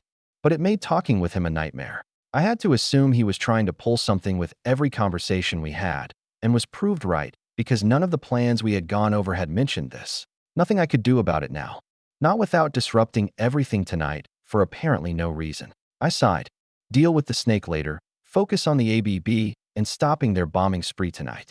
Unfortunately, I thought as I walked up to the group of villains I'd be working with tonight, that means putting up with racist idiots. Lucifer. Kaiser greeted me once I was in comfortable speaking distance. I hope that we won't have any issues working together. Not as long as the truce is respected. I replied. Is this everyone? Behind Kaiser were his two bodyguards/arm, Candy Finja and Minja, blonde twins that could grow to giant sizes and had increased durability when doing so. Off to the side were Faultline's contribution of Neuter and Labyrinth. Lastly, two mercenaries belonging to Coil, kitted out with very high-end looking guns even farther away. Not yet. We are still waiting for members from the Undersiders and Travelers to arrive. I nodded and moved away. If I was going to be waiting, I wasn't going to do it standing around the Empire. Time to introduce myself to the less objectionable mercenaries making up our group. Hi there. Neuterite. I half-asked, raising a hand in greeting towards the orange lizard man looking case, 53. Yeah, unless you know another 5 feet 7 inches lizard guy running around. Neuter joked back. In which case, you should ditch him and hang with me. Trust me, I'm way more fun. He wiggled his fingers for emphasis. Right? His power had something to do with hallucinogenic body fluids. I looked to his partner. Labyrinth was a girl that looked around my age that could reshape her surroundings at will. I didn't have a clear idea of what that meant, just that she was powerful and needed help functioning because of it. To the point that she had been in an asylum before joining up with Faultline's group. Don't mind Elle. Neuter said, noticing my gaze. She needs to focus a bit to use her power quickly. Makes it hard to get out of her own head sometimes. She likes you, though. We caught your fight with that cult guy on the TV a while back. She said it reminded her of something out of one of her shows. I blinked at that. What kind of shows was Labyrinth watching? Glad to hear it. Hopefully we can talk more when things aren't so tense. I actually have an idea that I'd like Labyrinth's help with if we can manage it. Ugh, come on, Lucy. That sounds like business talk. Neuter complained. And I can't talk about that without Faultline nearby. Not anymore. Noodle incident. Labyrinth said softly. Did she just? The others are here. She pointed back towards the other groups. I turned to look. Sundancer from the Travelers had arrived at some point, but had kept to herself, and the last two arrivals, Skitter and Bitch from the Undersiders, accompanied by a trio of dogs, were walking up to the rest of us. Arrived with less than a minute to spare, Undersiders. Kaiser said, not that it really mattered. But I guess a Nazi asshole wasn't being a Nazi asshole if he wasn't nitpicking everyone else in some sort of childish power play. Doesn't matter as long as they're on time. I retorted, unwilling to let him take the lead because no one else spoke up. And if this is everyone, please gather closer. I'll get everyone connected. Connected to what? Skitter asked, living up to her name and refusing to get closer. I'm going to connect us all with the same communication spell we used during the kaiju attack. I explained as I started connecting us one by one. It will give us a clear way to coordinate during the raid. A spell. Sundancer half scoffed. You really call it that? It's basically a magic cell phone. I shrugged. If the shoe fits. How do we use it? One of Coil's mercenaries asked. It's mostly intent-based. You can send a message to everyone in the group or just certain people. Hand gestures can make it a bit easier if you can't focus for some reason. I demonstrated by holding a hand to my ear like I was talking into a headset. And you can end a connection by imagining the call ending. Any limitations? Duration? It only works for the people I've connected to. You won't be able to call any of the other groups, even though they're using the same spell. As for duration, it'll last on its own for a few hours unless I redo the connection. Can we get rid of it ourselves? I held back a sigh because I knew where this was going to go. Yes, you can dismiss it yourself. Just know if you do for some reason, I'll need to manually reconnect you. I looked around to see if there were any more questions, but it looked like no one else was going to speak up. Enough questions. The raid is scheduled to begin in less than 10 minutes. We'll use the time to get there, get in position, and decide our method of attack. Kaiser ordered our group, stepping in front of me. Move out. And then one of Bitch's dogs exploded. Okay, it was a little less violent than that, but not by much. I was not prepared to see a dog swell up, like someone plugged an air compressor into it, until its skin split open and showered most of the area with blood. Everyone except for Bitch, Skitter, and Labyrinth flinched away and shouted in surprise. Even me. But funnily enough, because Kaiser had decided to step in front of me, he had ended up shielding me from a lot of the blood splatter. Bitch simply ignored all of us and walked over to her monster dog and pulled herself onto its back, urging it towards our destination. If I hadn't been shocked and mildly disgusted by the display, I would have clapped for Bitch making Kaiser scream like a little girl. Unfortunately, there was no time to enjoy it, and we just had to trail after the so far silent girl. Oh, the atmosphere was tense as we moved towards our target. Not unsurprising considering we were a group of criminals, mercenaries, and Nazis who basically pinky promised to not betray each other going to attack the gang that had access to very exotic explosives. It was a serious situation and there were no guarantees anyone here wouldn't get hurt or worse. It was a feeling I wasn't used to. Nearly every time I worked with others it was with my peerage or a team I felt I could trust at least a little bit. Here, I was becoming very aware half our team would happily hang me out to dry if it benefited them. It had functionally killed my desire to talk with anyone, something that most in the group seemed to agree with. Funnily enough, except for Skitter, the same girl who I had struggled to get more than a few words out of when I accidentally bumped into her at the mall, had decided to chat up Sundancer despite the other cape's obvious reluctance. I couldn't hear what they were talking about very clearly, but it was still funny. I frowned. Apparently, the two were so caught up in their discussion that they didn't notice we were almost at our destination and some of us were moving into cover. Sundancer I could understand, but Skitter was supposed to be basically locally omniscient due to her powers with enough multitasking ability to keep up with it all. So why did Neuter need to stop them before they walked into the middle of the street across from the warehouse, clearly tagged with ABB gang signs? Maybe she hasn't grown into that aspect of her powers yet. Drake suggested. Maybe. I thought back at him. I know she needed time to understand people through her swarm, but I thought the multitasking thing was something she always had. Guess not. Does that matter? No, I guess it doesn't. I admitted. It just reminded me how little experience Skitter had even compared to even the newest of my peerage when in my head I'd been comparing her to her future self. Looks like the place. Place is tagged up, but no visible patrol at the moment. Neuter said, checking his watch. We've got 2 minutes until it's time to move. What's the plan? My girls and I will circle around. Kaiser stated from where he and his twin capes were hiding out of view from the warehouse. Attack from another direction. Hey no, Skitter objected. That's not the deal. We're in groups like this for a reason, and that reason flies out the window if we split up like that. I didn't ask your permission, Kaiser replied as he stalked off, followed by his bodyguards.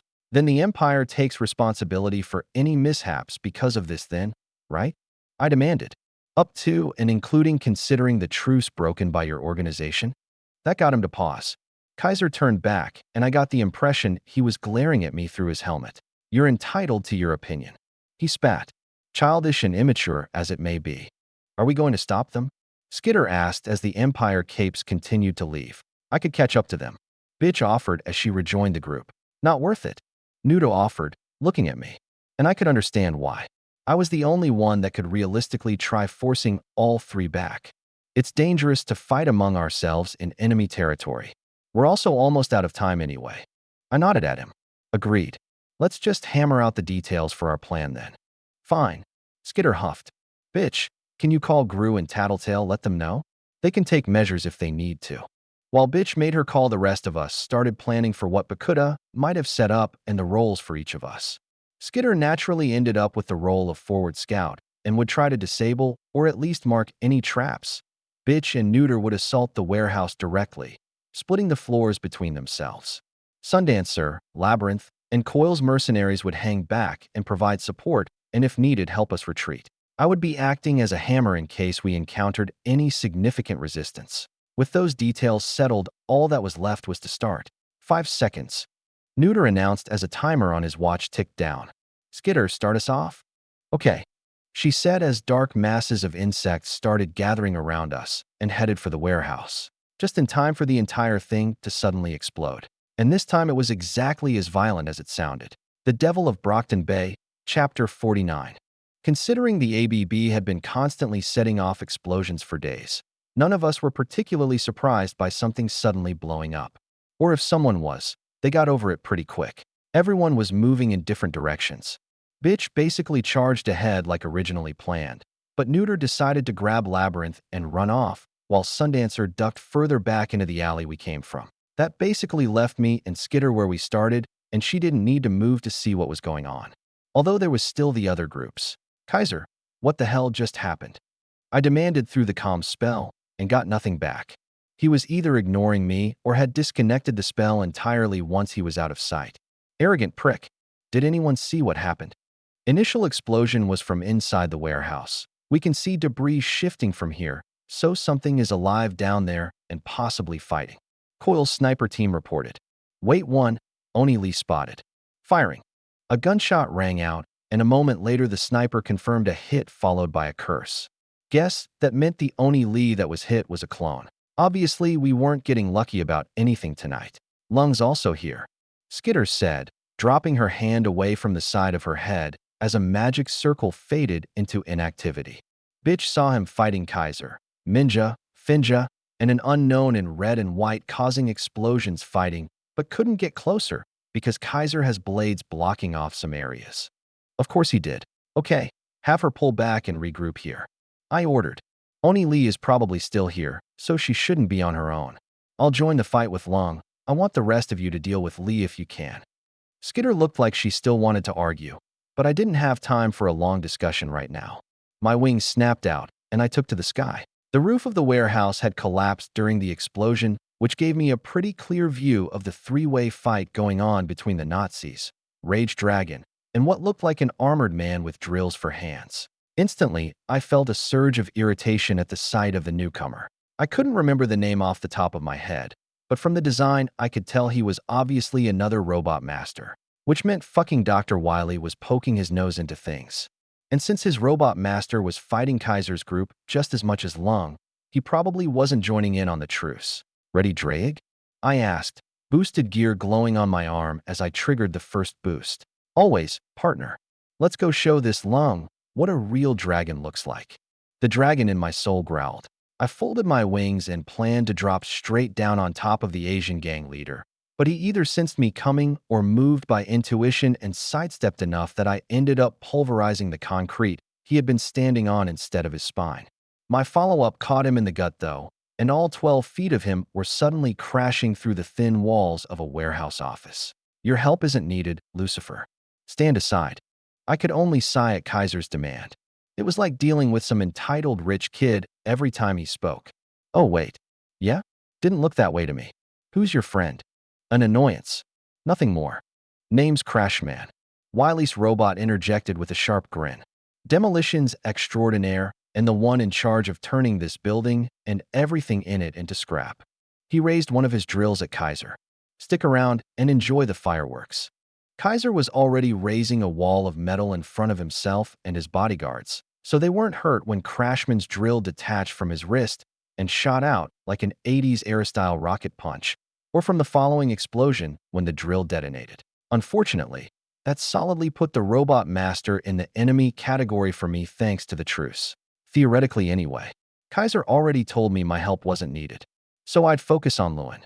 My thoughts crashed to a halt as another drill-shaped bomb planted itself at my feet. My eyes snapped over to Crashman, who still had the same unmoving sharp grin on his face, and I remembered what he said his orders were. Scrap everything inside the building. Wily, you incompetent foo. Oh. Skitter flinched a little as two back-to-back explosions went off in the warehouse, and the few bugs she had managed to attach to Lucifer died. She didn't really know how to feel about that. On the one hand, Lucifer was a villain. Certainly not the worst the Bay had to offer, but a villain that had been willing to stretch the unwritten rules almost to the breaking point, trying to potentially recruit Skitter away from the Undersiders, if what Tattletale's take on the coincidental run-in at the mall was true. The only reason she wasn't panicking about a villain knowing her name and face was the fact Lucifer was apparently more adamant about upholding the rules than most capes.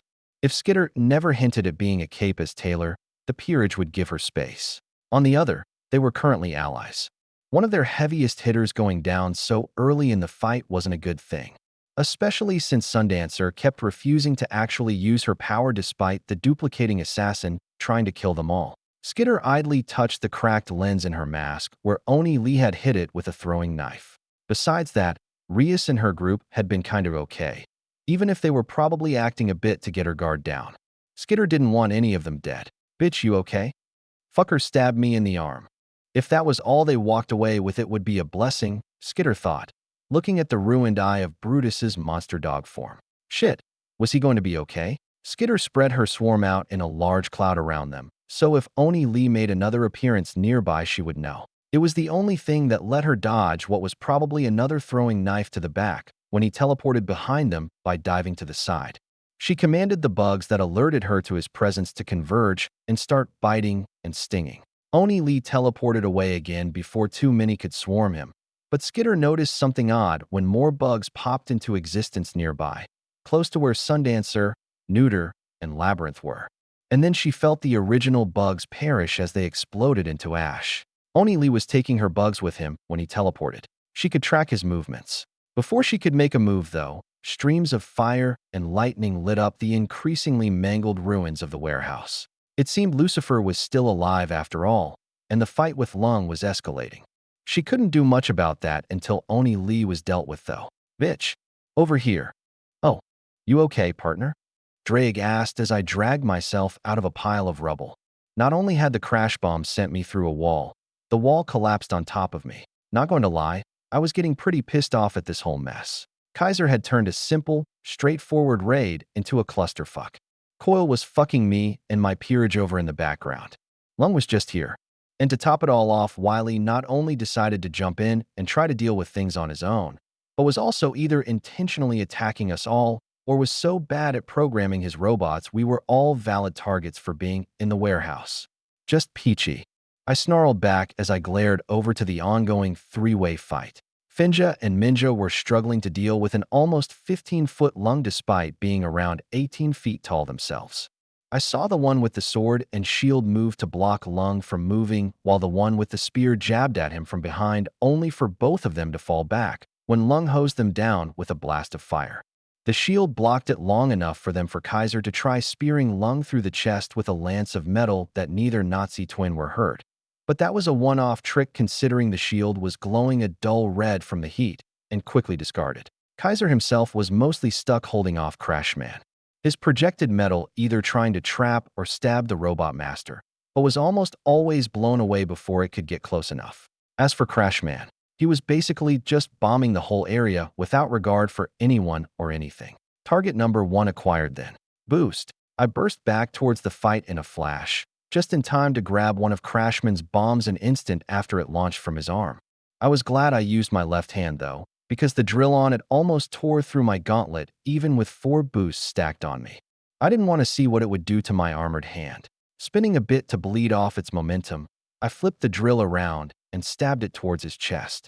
My plan was to take Crashman out as quickly as possible, but I guess Wily was better at combat programming than he was at general intelligence because Crashman was able to get his other arm up in front of his torso, so he was only down an arm instead of destroyed. The crash bomb embedded halfway through his forearm didn't detonate either, so there was either a safety feature preventing it from going off too close to the robot master, or Crashman could disarm them if he wanted. He still had a functioning weapon in his other arm, though. I pushed the newly replaced drill away with my gauntlet and got ready to blast the robot master with a lightning spell. He was an Elikman, so it should be more. Once again, I was interrupted. This time it was by one of the Valkyrie twins crashing into both of us before I could fire off my spell. I winced as not only did one of Crashman's drills jab me in the leg as we went tumbling, but the giant that had been thrown into us also ended up accidentally crushing me at one point. Get off me.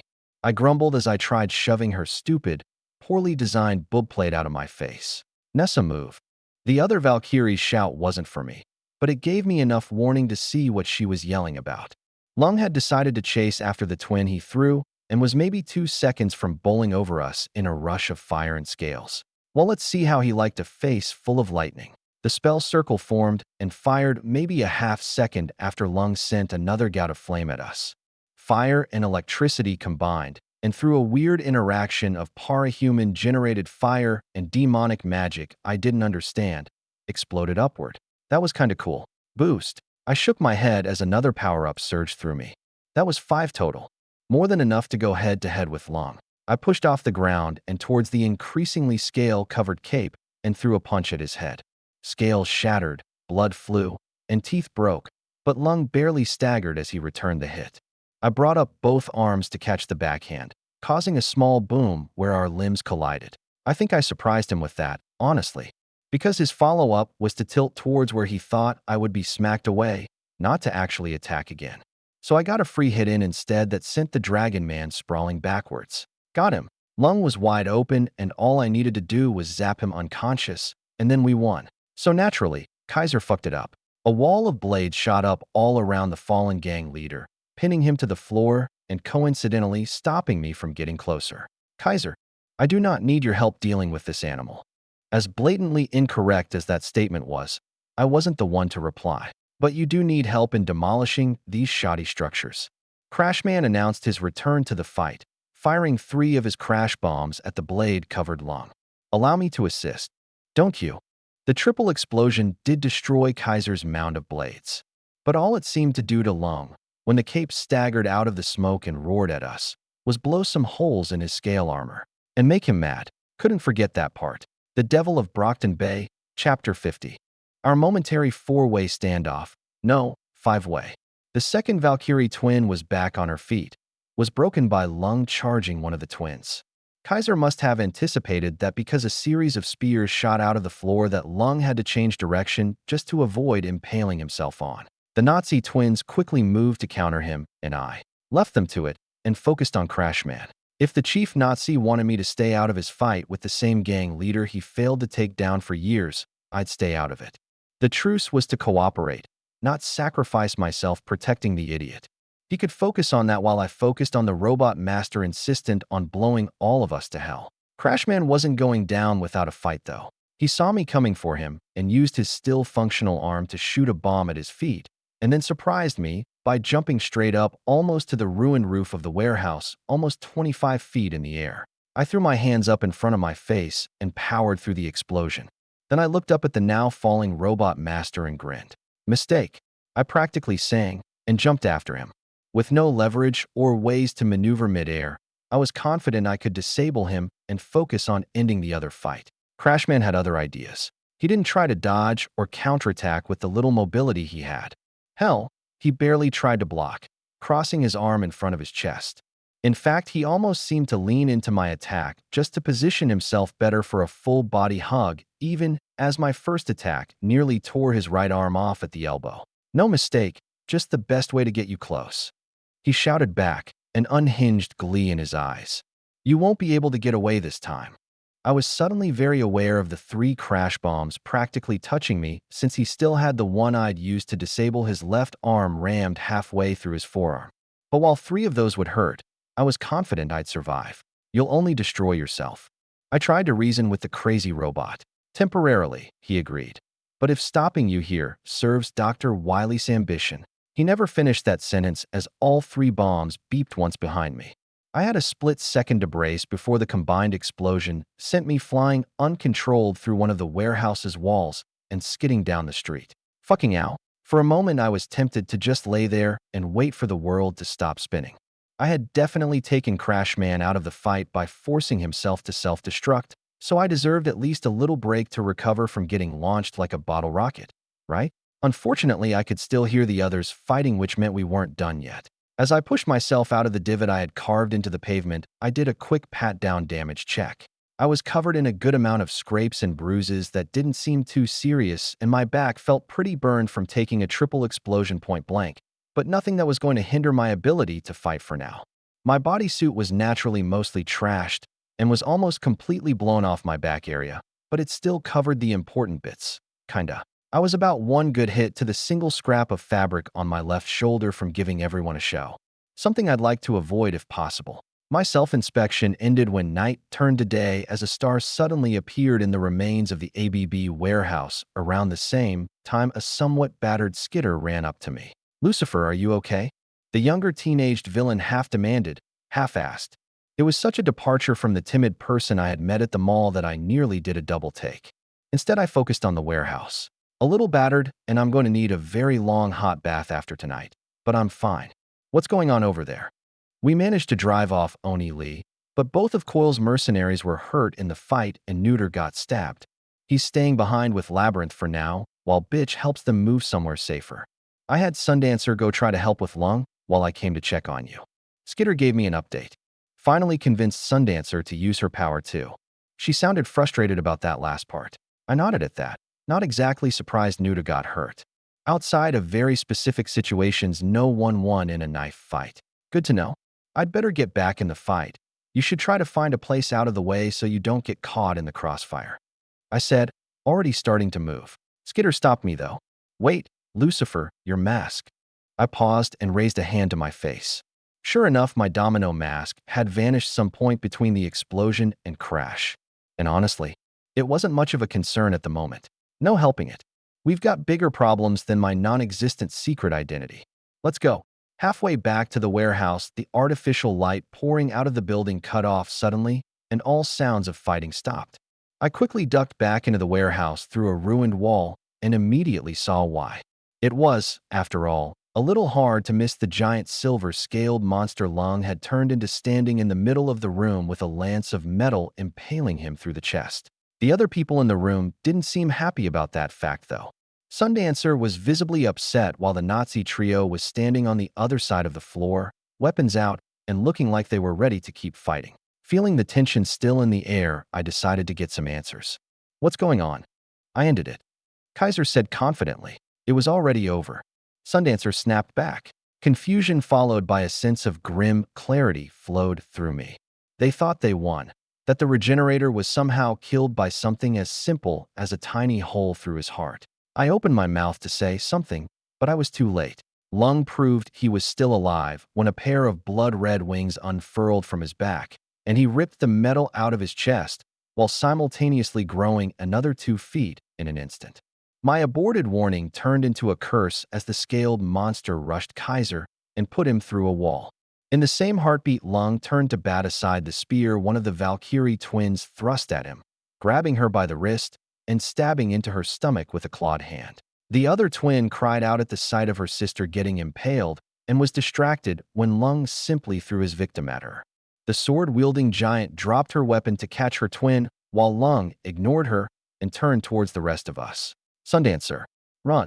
Skidder shouted from behind me. The traveler either ignored her or panicked because instead of moving, She brought her hands together, and I could see the beginnings of a sun flickering between them.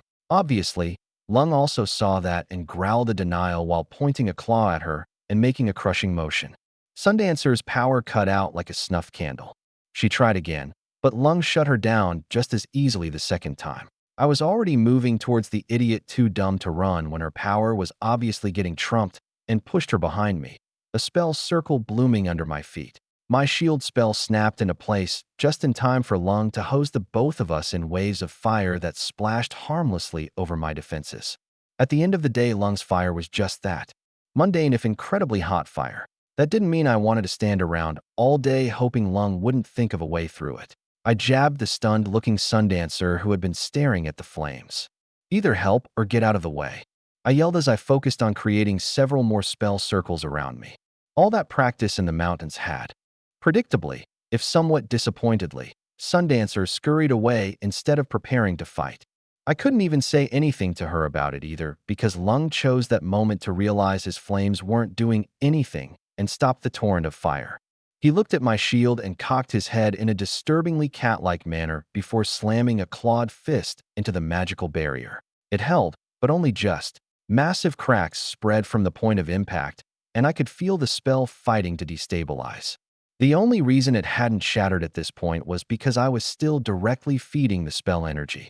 Something I stopped because it wasn't going to stop a second hit anyway. As the barrier dissolved into specks of light, I flexed my gauntlet hand and shot Lung a smirk. Finally, I was facing off one-on-one against the idiot that thought he could get away with threatening my peerage. I was looking forward to showing him exactly how wrong he was about that. At some unseen signal, the both of us roared and launched ourselves at each other. Oh. Skitter did her best to shove down her terror at seeing the two gang leaders slam into each other just a few hundred feet away. Not for the first time tonight was she feeling very outclassed with her powers and simple knife, while Lucifer and Lung were throwing enough power and fire around that Skitter could see the air shimmering from all the way out here, feel the impacts resonate in her chest as their limbs crashed against each other. She had already pulled what remained of her swarm out of the area because the air around them was actually getting hot enough that some of the less resilient bugs had started dying from the ambient heat alone. And even if they hadn't, Skitter didn't want to mess up and somehow distract Lucifer at a crucial moment. Feeling familiarly useless, she looked around for any way to turn the tables, but nothing was jumping out to her. She did notice Sundancer struggling to limp away from the warehouse, though, and decided if she couldn't help out in the fight directly, at least she could help the other cape get out of the way. What happened? She asked Sundancer as she pulled the older girl's arm over her shoulder to help her stagger away. Fell over when those two started going at it. Sundancer grimaced. Ended up twisting my ankle. Skitter looked back over her shoulder where she could barely make out a flash of silver getting thrown through a wall and a blur of red following close after. Yeah, she could understand not wanting to be in the middle of that. Can you still help? You managed to stop Lung long enough that Kaiser was almost able to beat him. She carefully avoided the word kill. While Kaiser obviously paid less attention to the unwritten rules with his mocking of Lucifer for trying to uphold them, Skitter wasn't prepared to see the no-killing rule brushed aside so easily. At least Sundancer seemed just as upset about the Nazis ignoring the rules as she was. The other cape shook her head, though. I can't. Lung's strong enough now to strip my control with the wave of a hand. The only thing we can do now is run and hope he doesn't come after us. Nothing they could do? The thought burned in Skitter's mind. There had to be something. There was another crash behind them that rumbled the ground and caused Sundancer to nearly trip and bring them both down. Skitter did her best to catch the both of them before they face-planted on the pavement, but the sudden surge of heat and light consuming the bugs she had placed behind them caused her to focus on the fight. Lung must have seen them running away and sent a wall of fire after them. Sundancer might survive because of her powers, but Skitter was certain she was about to die. Until Lucifer suddenly appeared in front of them with another of her glowing circles flashing in her hands and a wall of ice erupting from the ground. She could do ice now too? You might want to get moving. Lucifer yelled, snapping Skitter out of her thoughts. I can keep Lung in one place for a little bit, but he obviously doesn't like you. And then she was gone again. The insect controller looked past the already crumbling wall of ice and saw what the redhead was talking about. Beyond the flashes of fire and lightning, Skitter could see 3 more of Lucifer's circles shackling Lung's legs and tail that apparently prevented the ABB leader from moving from his current position. As much as it burned, Skitter knew they'd only get in the way, and her only idea how to help was useless if her bugs couldn't even get close without being incinerated. "Come on, we need to move," Sundancer urged. "Once we're safe, you can try calling for help from one of the other groups." Skitter nodded, but was reminded by something from her words. She brought a hand up to her ear and pretended like she was waiting for a phone to connect. Part of her felt stupid for expecting something like a magic cell phone to work, but the small glow next to her head was proof something was going on. "This is Skitter from the Undersiders. I've got Sundancer, but Lucifer is stuck fighting Lung by herself. We need to help her, or at least call the other groups for backup. We'll pass it along to the boss, but tackling something like Lung is outside of our scope of operations." One of Coil's mercenaries spoke in her ear. "I'll do the same, but don't expect much," Neuter said a moment later with a pained hiss. "Can't leave Elle hanging, and I don't think the rest of the crew can get here in time to make a difference." Skitter seethed at the familiar-sounding responses. "We'll talk to somebody about it. There's nothing we can do. It's not my responsibility." It looked like Tattletale was right. Only Lucifer was trying to actually work together and end the threat to the city instead of using the truce to gain some kind of advantage over everyone else. She was about to try calling Bitch directly to see if she could call Gru or Tattletale so they could pass a message to the rest of the peerage when a white figure suddenly landed in front of her and Sundancer. "Do not worry, villain. I heard your plea for aid from my glorious rival. While normally our crossing paths would demand a battle of good versus evil, I will set aside our conflict in the face of a more sinister foe. I, Paladin, am here to save the day." Oh, the Protectorate was here. Somehow Skitter wasn't sure that was actually a good thing. The Devil of Brockton Bay, Chapter 51. The longer I fought Lung, the more I understood why he went generally unopposed for so long, and why the PRT didn't just ambush him before he could ramp up. Lung was actually a really good fighter, not in the traditional kung fu master kind of way, since I doubted any martial art translated very well with a body that shifted proportions like his did, but the savvy street brawler kind that knew exactly how to take a beating while minimizing the damage. It basically meant if he went into a fight and wasn't immediately overwhelmed, he was really good at staying in the fight until he ramped up enough to shrug off the damage he was taking, take down his opponent, or doing what he was doing now that was causing me so many issues, running away if he needed to. Half of the spells I was throwing around were used specifically to make sure Lung stayed in one place and didn't go running off trying to burn down half of Brockton Bay during our fight. The binding circles I had tagged him with were doing a good job at that, but they were power-hungry. And while I had plenty of power to throw around, the spells were also a bit of a pain to use. Note to self, practicing on my own was not a substitute for trying to pull off spells in an actual high adrenaline-inducing scenario. A large clawed hand practically the size of my torso swung at me from the fog caused by a rapidly melting ice wall and a blast of flame meeting each other. I caught it mid-swing with one hand and shot a lightning bolt where I assumed Lung's shoulder with the other and was rewarded with a growl of pain as sparks arced all over his body. The metal scales growing all over his body must have dampened the attack somehow. I frowned and crossed another attack spell off the list. Anything fire-related against a pyrokinetic that could tear apart a miniature sun with the wave of a hand was obviously out. I tried a few earth spikes and the like, but they mostly just crumbled against him. Air and water attacks were similarly useless because he was either too tough for them to matter or they burned up when he did his hole suddenly explode into fire trick. My lightning spell was the last one I was going to bother trying without just defaulting to dragon shots. Anything else was just not powerful enough unless I was going to artificially up their damage with something like transfer, which was a bad idea because then I'd be back down to my base state against a ramped-up Lung if I didn't take him down in one strike. So instead of attacking with magic, I swapped to purely defensive and disruptive spells while falling back on what had gotten me through all the fights I'd been so far, hitting them really hard in the face. But like I mentioned, Lung was actually a decent fighter, compared to me at least. Even after I'd all but countered his pyrokinesis, bound his legs and tail with magic I hadn't used in public yet, and showed I could physically stand up to him, he didn't hesitate with his next move after catching a lightning bolt to the chest. He swapped from trying to claw at me to grabbing my arm in an instant. I didn't even have time to try to break free before he pivoted, and threw me halfway through a nearby parked car. Ow. I groaned more out of annoyance than pain. I mean, there was plenty of that too, but I was quickly getting tired of getting thrown around by my enemies. The crankshaft digging into my right breast wasn't helping either. Maybe try using an attack that does more than tickle the little lizard then. Drake commented dryly. Actually, why haven't you hit him with a dragon shot yet? Because I'm trying to not level several city blocks in a populated area. Oh, right, the humans. I guess that makes sense. My partner trailed off. I held back a snort. Despite everything, Drake was still a dragon. He had a habit of forgetting little terms like bystanders or collateral damage as soon as a battle got going. Anyways, want me to give you some advice on how to beat him? He asked suddenly. All you have to do is dynamic entry.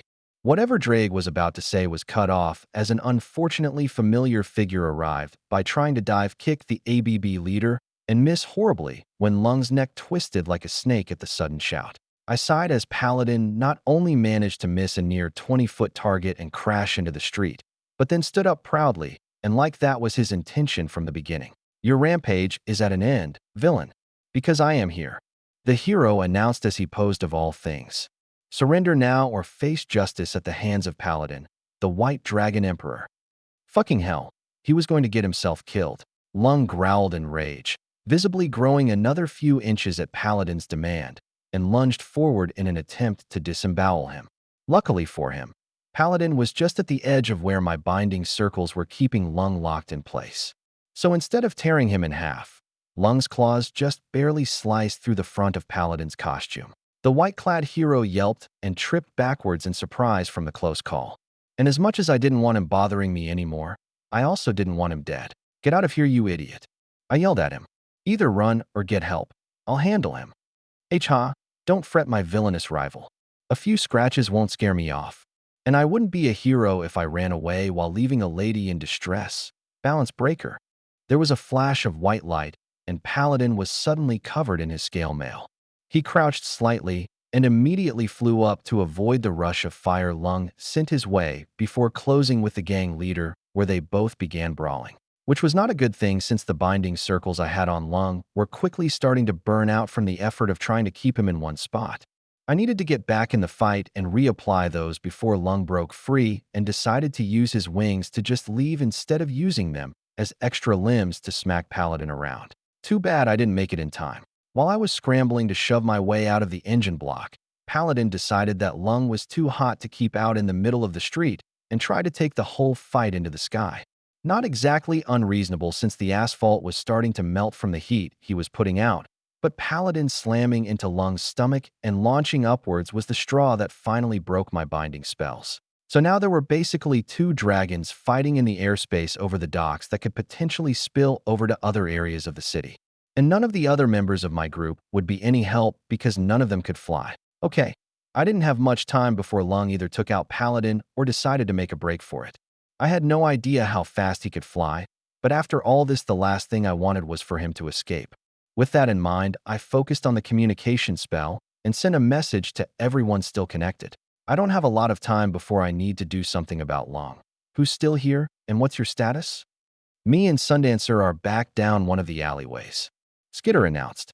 I'm fine, but Sundancer is hurt though. Twisted ankle. New to here. I've got a few leaks and Labyrinth is still defensive after our run-in with Oni Lee. We're not going anywhere fast. I'm here. Bitch added bluntly and said nothing else. I waited a bit longer, but no one else spoke up. The Empire had already cut the spell earlier, so I wasn't expecting them to say anything, but Coil's mercs also breaking off was a little surprising. Down to just barely over half the group we started out with after one fight. Great.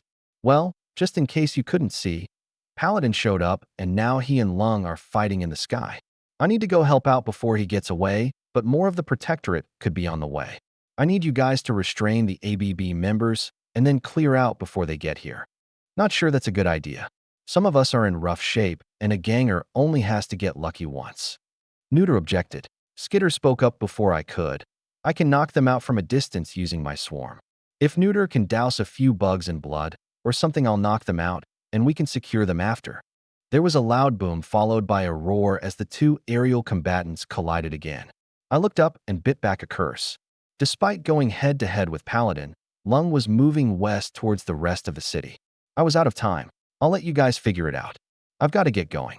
Hold on a second, partner. Not the time, Drake. You want to listen to this. I can tell you how to beat that fake before it gets to the city. Right? He did mention something like that earlier, just before Paladin's entry. Okay, hit me. Use Balance Breaker. My first instinct was to snap that. Obviously, using a power-boosting technique would help beat Lung. Paladin was keeping up almost as well as I had when fully boosted thanks to his, and I wasn't sure he had actually used Half Dimension yet. Obviously, me doing the same would mean I could win. But then my brain caught up with his words. Drake wasn't telling me it would help if I could. He was telling me to use it. You're sure? I thought I needed a catalyst or something. You technically still do. You have the power to draw it out. Both White and my balance breakers have always been easy enough to call on if our host has the power or determination.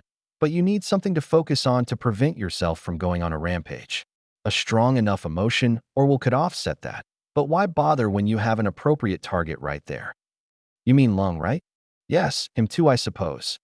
I huffed at his begrudging response. He wasn't fooling anyone. I got the gist of it, though. I could pull off a balance breaker, but I'd go wild if I couldn't focus on something hard enough. But if my rampage was just me focusing on a fight I was going to do anyway, it wouldn't be a big deal. Besides, I was just giddy to get my hands on a suit of dragon-themed armor. All right, here we go. I focused inward on the little connection I felt between me and the boosted gear. Normally, all I did with that connection was tug on it when I wanted to materialize or dematerialize the gauntlet, but this time I felt something pushing back at me. More power that was mine for the taking if I was strong enough to drag it out into the world. Without hesitation, I seized that promise of power and gave a mental pull with everything I had as the world around me went red. Welsh Dragon Balance Breaker. The Devil of Brockton Bay, Chapter 52. Funny, I thought it would be heavier. I idly commented as I flexed my clawed fingers, crimson-red gauntlets covering both hands. Just like with the boosted gear, they fit perfectly. I couldn't really feel any issues no matter how I moved. It was the same for the thick red plates covering the rest of my body. Part of me had been worried my scale mail would end up looking like the stripper-fied version, but nope. I had proper full-body coverage. Even if the whole thing was fitted tightly enough, my feminine figure was very obvious, even with the clawed gauntlets or boots and large green gemstones appearing on the shoulder pads, chest, knees, and hands. Did you think a dragon would be hindered by their own scales? Drake pointed out. Of course it fits you perfectly. That made a lot of sense, and I wanted to comment about it. But a bestial roar above me made my head snap up with laser-like focus. Right? Albion was fighting with my prey, trying to keep him from fleeing. Can't have that now, can I? I crouched slightly as I pulled my right arm back and took aim. Albion wasn't my enemy at the moment. It would be a bit embarrassing to catch him in the blast when we weren't fighting each other, but I wouldn't lose any sleep if he just happened to be a bit close. Dragon shot. The beam of green energy speared into the sky towards where the fake and Albion were fighting. White actually was too far away that there was no risk of hitting him. But he must have given something away, or the fake had better senses than I expected, because the fake dodged hard to the side, so only the edge of my attack actually caught him.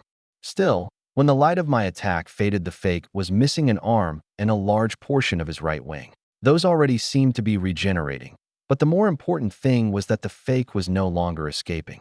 A pair of draconic wings burst from my back, and with a single flap, I rocketed off the ground towards my prey. Oh, Skitter POV.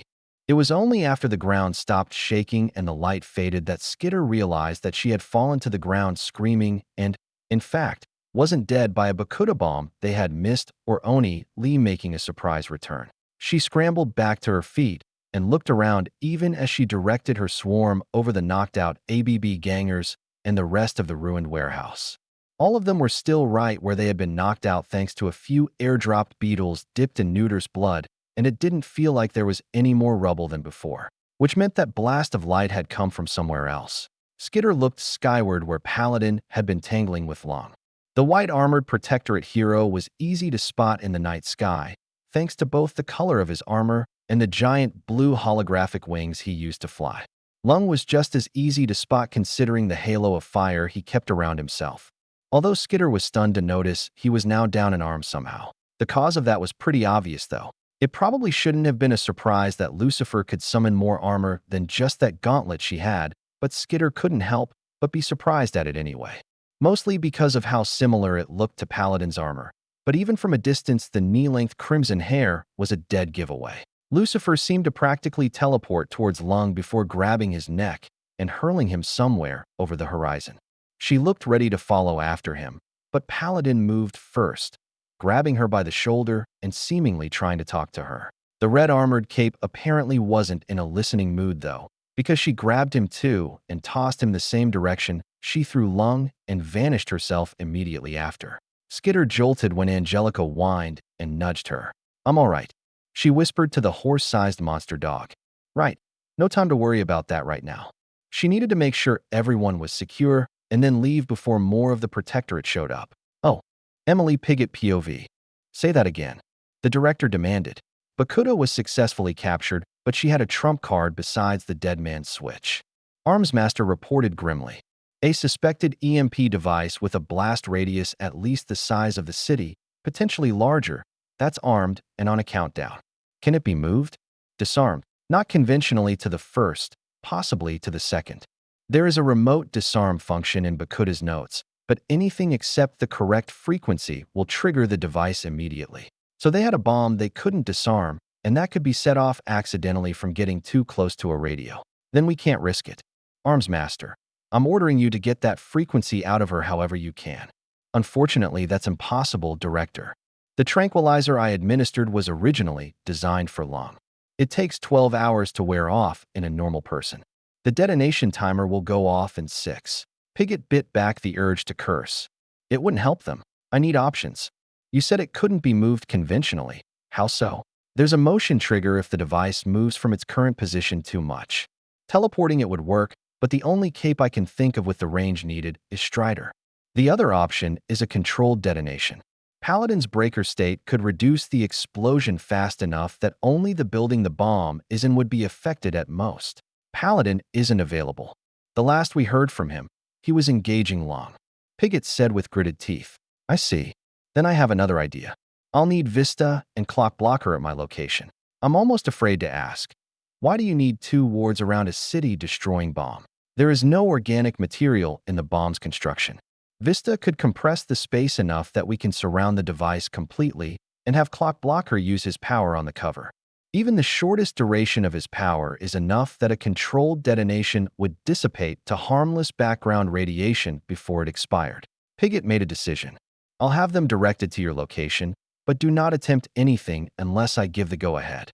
She would at least reach out to Strider over emergency channels and hope that the Rouge would respond before she had to entrust the fate of the city and potentially the northeast coast to a teenager and a preteen. She ended the call only for another to immediately come in from one of her team leads. Ma'am, update about the Lung engagement. The fight's been forcibly moved to the boat graveyard by Lucifer. We lost direct visual on them between the wrecks, but we confirmed the balance breaker state Paladin reported on. That was just what they needed.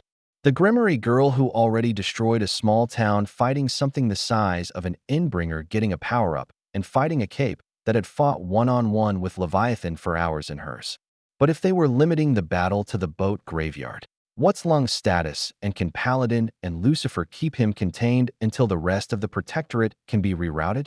I doubt Lung's going far since last we saw he's missing an arm and half a wing, but I don't know about reinforcements, ma'am.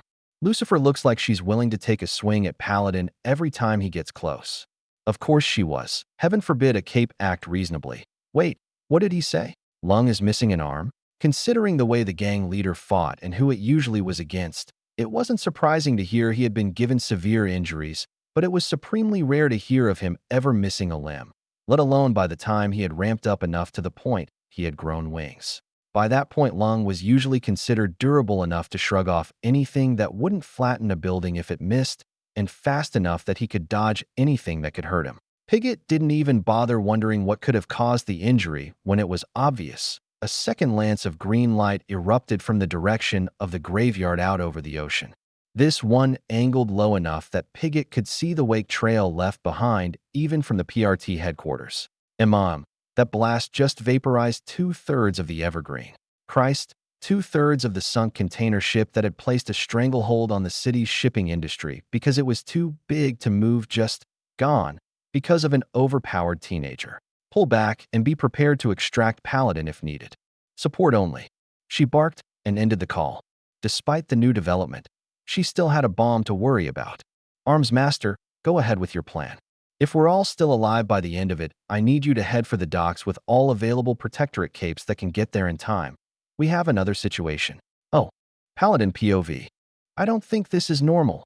Partner, he shouted over the noise of Ria's slamming lung through another shipwreck and using the gang leader as an excavation tool to dig a trench down one of the banks.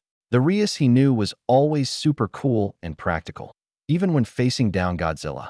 But now she was just attacking wordlessly over and over again and had almost attacked him when he tried helping her out. And she would never normally do that. If this was an anime, this would be the episode where Rias got her balance breaker and the two of them teamed up to defeat the big bad of the arc unless. You are actually correct, Albion replied to Paladin's thought. The devil girl forced her balance breaker just like you did, and it's infecting her mind with some of Drake's thoughts. Until she defeats her foe, she will be stuck in that berserk state, unable to think clearly. But why? I didn't have anything like that happen to me, and Rias Tan is a lot stronger than I am. Paladin didn't have any shame admitting he was weaker than his rival. It just gave him motivation to get stronger so she would notice him. You were knocked out immediately when you managed that partial release. There simply wasn't enough time for you to be affected by the transformation, though it did make the subsequent attempt much easier for you. Albion explained, if you had remained conscious, you would likely have been in a worse state than she is now. Since, usually when one of our hosts forces a balance breaker with the other nearby, they cannot focus on anyone or anything else. Shouldn't you have told me that could happen? It's not normally a concern. Every other time our hosts achieve balance breaker, they either do so far away from the other and can gain control like you did, or they are already fighting and the mental effect changes little. The fact the devil girl is still focused on that lizard despite you being so close by is actually rather impressive. Albion paused for a moment. Also duck. Wah dash, Paladin started to say before a small fishing boat smacked him out of the air. Oh, Ria's POV. Huh, nailed him. There was no time to enjoy White getting blindsided by a boat as my prey launched himself back at me. After the first few attempts, he had abandoned his attempts to run and focused on trying to fight. He was still getting bigger, and with that getting stronger and faster, but boost, boost, boost, boost, boost. He just couldn't keep up with me as I hammered him from every angle, my gauntlets shattering his scales, crushing his bones, and tearing flesh. Only for the damage to quickly regenerate as the lizard grew a little bigger. At this rate, it would only be a matter of time before I could crush him under my boots if I wanted, no matter how big he grew, but I was on a time limit. My balance breaker state wasn't exactly stable, and I could feel my energy draining at an exponential rate the longer the fight went on already. All the lizard would have to do is last until I couldn't maintain my scale mail, and then his regeneration would ensure he could run away to lick his wounds. Unacceptable. But at the same time, I couldn't simply kill him. I needed to overload his regeneration in one go without just blasting a hole in him. I had an idea of what could do that. A magic circle bloomed in the sky as I continued to break the lizard with my fists. Fire poured over me hot enough to start melting our surroundings, but I ignored it. The return blows, though less so. Even if the lizard's growth rate was slower than mine, I could still feel the impacts of his own hits whenever he managed one. His missing arm made it easier to avoid than it normally would be, but he also wasn't willing to wait for it to be perfectly regenerated before he used it offensively again. A surprise right elbow caught me across the jaw, and while my helmet kept it from really doing damage, it was pretty disorienting. Then the lizard made just the right mistake I needed to win. While I was reeling from the surprise hit, the lizard's head shot forward to bite me, his jaw splitting open 4 ways instead of the normal 2. His teeth ground into my armor, but failed to pierce through. Instead of smashing his head away or trying to escape, I reached down and grabbed him by 2 of his mandible-like jaws to keep him from escaping and flared all 4 of my wings. There was a flash of confusion in the lizard's eyes as he probably wondered what I was about to do, but before he could react, I gave one final flap of all my wings and spun my body like a corkscrew. There was a good bit of resistance, but Lung's neck still snapped like a wet tree trunk. His body immediately went limp as his spine was severed. That wasn't the end of the fight, though. I could already see his regeneration trying to kick in and fix the injury. Time to give his body something bigger than a broken neck to worry about. Boost, boost, boost, boost, boost, boost, boost, boost, boost, boost. Transfer. Lightning's Judgment. A truly titanic bolt of lightning fell from my magic circle and crashed down on Lung's limp form. For what was probably only a few seconds, but what felt like much longer, the lizard's body was swallowed by the torrent of magical lightning until I felt the last of my balance breaker's energy begin to fade. That would have to be enough. The lightning cut off, and I looked down on Lung's charred and shrinking body. I had to admit, I was more than a little relieved to see him still breathing after all of that. But it was over. I won. With that final thought, my balance breaker ended. Reset. The Devil of Brockton Bay, Chapter 53. I let out a contented sigh as Gloria brushed her fingers through my hair and just kind of basked in the background chatter of my peerage around me. Since the raids on the ABB and Lung's takedown, most of us hadn't actually done much of anything that could be considered cape activities.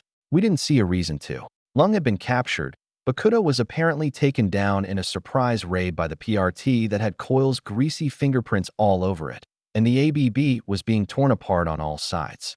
The truce was technically still in effect, but there hadn't been any more coordinated efforts now that most of the parahuman support for the ABB was taken off the board. And now that my city wasn't randomly exploding constantly, I was happy to let others deal with raiding drug stockpiles and safe houses or dealing with the people Bakuda forcibly recruited with a surgically implanted bomb. We also didn't have a use for that stuff, and I didn't want anyone getting close to a Bakuda bomb if I could help it. Not after what happened to Clover. I think I got it, Amy exclaimed, jolting everyone out of their conversations. Really? You mean it? Clover rushed over, eyes wide, ears back, and tail extending stiffly behind her. Yes, ears and tail. Because Clover had been the only one of us to get hit with a Bakuda bomb and ended up being transformed into a catgirl.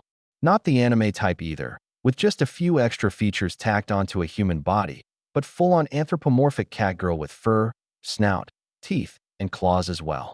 I thought she pulled the look off fairly well, but fully understood why she wanted to be changed back to normal as soon as she could. Thankfully, Amy had offered her help in trying to figure out what exactly had happened and how to reverse it, and had been fairly confident she could come up with something. And from the sound of it, our faith in her was paying off.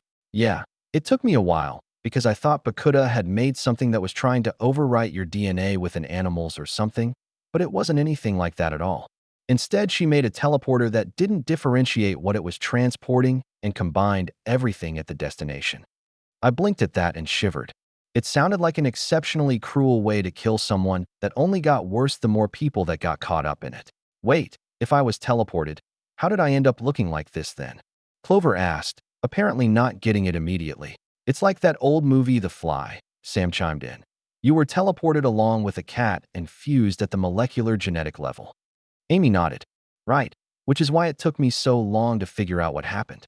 You weren't injured or changed, you were just moved and fused with whatever else was caught in the bomb's radius. In this case, a cat. Is that why she keeps getting distracted by the laser pointer? Alex asked, to Clover's embarrassment and frustration. I do not get distracted. She started to yell, only to get immediately distracted when Dinah ran a laser pointer dot across her hand.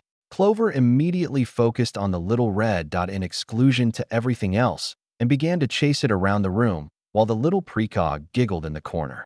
It wasn't the first or even fifth time Dinah had done so, and Clover admitted after the second time she didn't mind as long as it was a harmless prank and made the girl smile. Some of the others minded a little more when they ended up getting trampled by the transformed pawn or smacked with a tail when she didn't pay attention, but usually got their revenge on Clover directly rather than taking it out on Dinah. My pawn had rather unfortunately found out that her transformation had left her incredibly ticklish in certain spots that the rest of my peerage would mercilessly abuse whenever they felt like taking revenge. So you figured out how to fix it? I prodded Amy while ignoring the renewed chaos unfolding in the background. Yeah, I mean, theoretically anyway.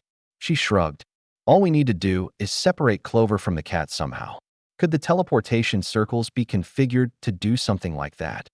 I immediately shook my head. No, they don't work like that. They basically create a wormhole through dimensions and move everything at once. They don't break down the things inside the circle and reassemble them on the other side. Can you make it just target a specific animal? Carl asked.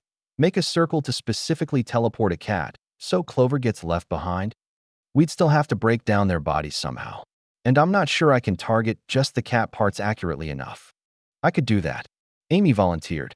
My power changed when I turned into a devil, but the scanning and diagnostic part is still the same. And I can probably whip up a device to break their bodies apart long enough to separate them. Carl added. Gloria paused brushing my hair to look at her brother. Can you? I thought you could only make spy devices. It's not that hard to create a molecular disintegration effect in a specific area. Any tinker could do it really. Probably. He shrugged.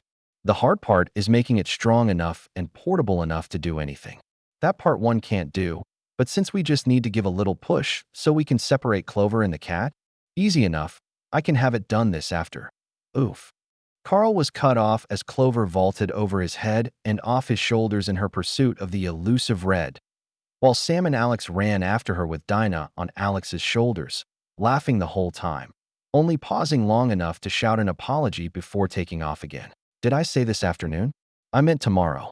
Carl grumbled from the floor. And I'm going to get them back for that. I ignored the grumbling. So do we have anything coming up that I forgot about? Between the bombing and the raid, I kinda lost track of everything. Crystal and Vicky are planning on stopping by tomorrow. They're still pissed at Carol and Aunt Sarah, and now that the ABB is mostly dealt with, they don't think New Wave needs to keep waving the flag. Amy said, "Oh, what about Eric?" Gloria asked in a deceptively casual tone. It didn't stop Amy from giving her a thoroughly disgusted look. We seriously need to introduce you to someone who isn't my cousin. Gloria shrugged. Hey, I'd ask Rias to introduce me to Paladin, but it's pretty clear who he's set on. Please don't remind me. I pleaded. Besides that, nothing springs to mind until the truce is officially over. Amy continued. No fire that needed to be put out or disaster to deal with. Truly? After the week we had, it was almost unbelievable, but I certainly wasn't going to complain, especially if that gave us some time to actually unwind before the next crisis decided to pop up. Even if we decided to keep our heads down, the Empire, or more accurately Kaiser, was going to come take a swing at us. He sort of had to after everyone saw him get slapped around by Lung while I managed to defeat him. Thanks to that and me standing up to him at the truce meeting, he had to do something to make it look like the Empire wasn't weaker than the peerage. It was just typical bully mentality. I had beaten him twice, so now he needed to get one over on me or his friends would start doubting him. Coil was also an issue that would need dealing with, but I was pretty sure he was going to focus on the Empire first. They were still larger, more entrenched, and a much bigger threat to his plan of ruling the city than we were for now, but I was fully expecting him to start probing us at some level pretty soon. My bet was on either a false flag by the Empire or by pointing the PRT at us, and there was absolutely no telling what Wiley was up to. Not with the bastard doing whatever he wanted during the whole ABB crisis and not even bothering to talk once. And those were only the local issues I had to worry about. There was no telling what kind of chaos the other contestants were causing elsewhere, and if they planned on somehow making it my problem. I sighed and leaned back into Gloria, prompting her to continue her brushing. Nothing to do about those for now except try and recuperate and prepare. We needed to appreciate these moments of relaxation, or I was going to risk burning out and raising the city just to get some time for myself. Oh, Skitter POV. It was finally almost over. 3 days and nights of pressure from the police, military, all the good guys and most of the villains in the city had basically gutted the ABB. Tonight's raid on an ABB stash house was just the latest in a long string of fights since that night with Lung, and honestly Skitter couldn't tell if she was getting better at fighting or just desensitized to all the violence. It was almost trivial too, considering the amount of powers they had on hand to throw at what was just a bunch of normal gangsters. Men and women that little old Taylor would have running for the hills were causally swarmed with insects and disarmed or knocked out with some help from her baton. So when Coil had suddenly called a meeting after the attack, Skitter hadn't thought much of it beyond noting that once again no member of the peerage was in attendance.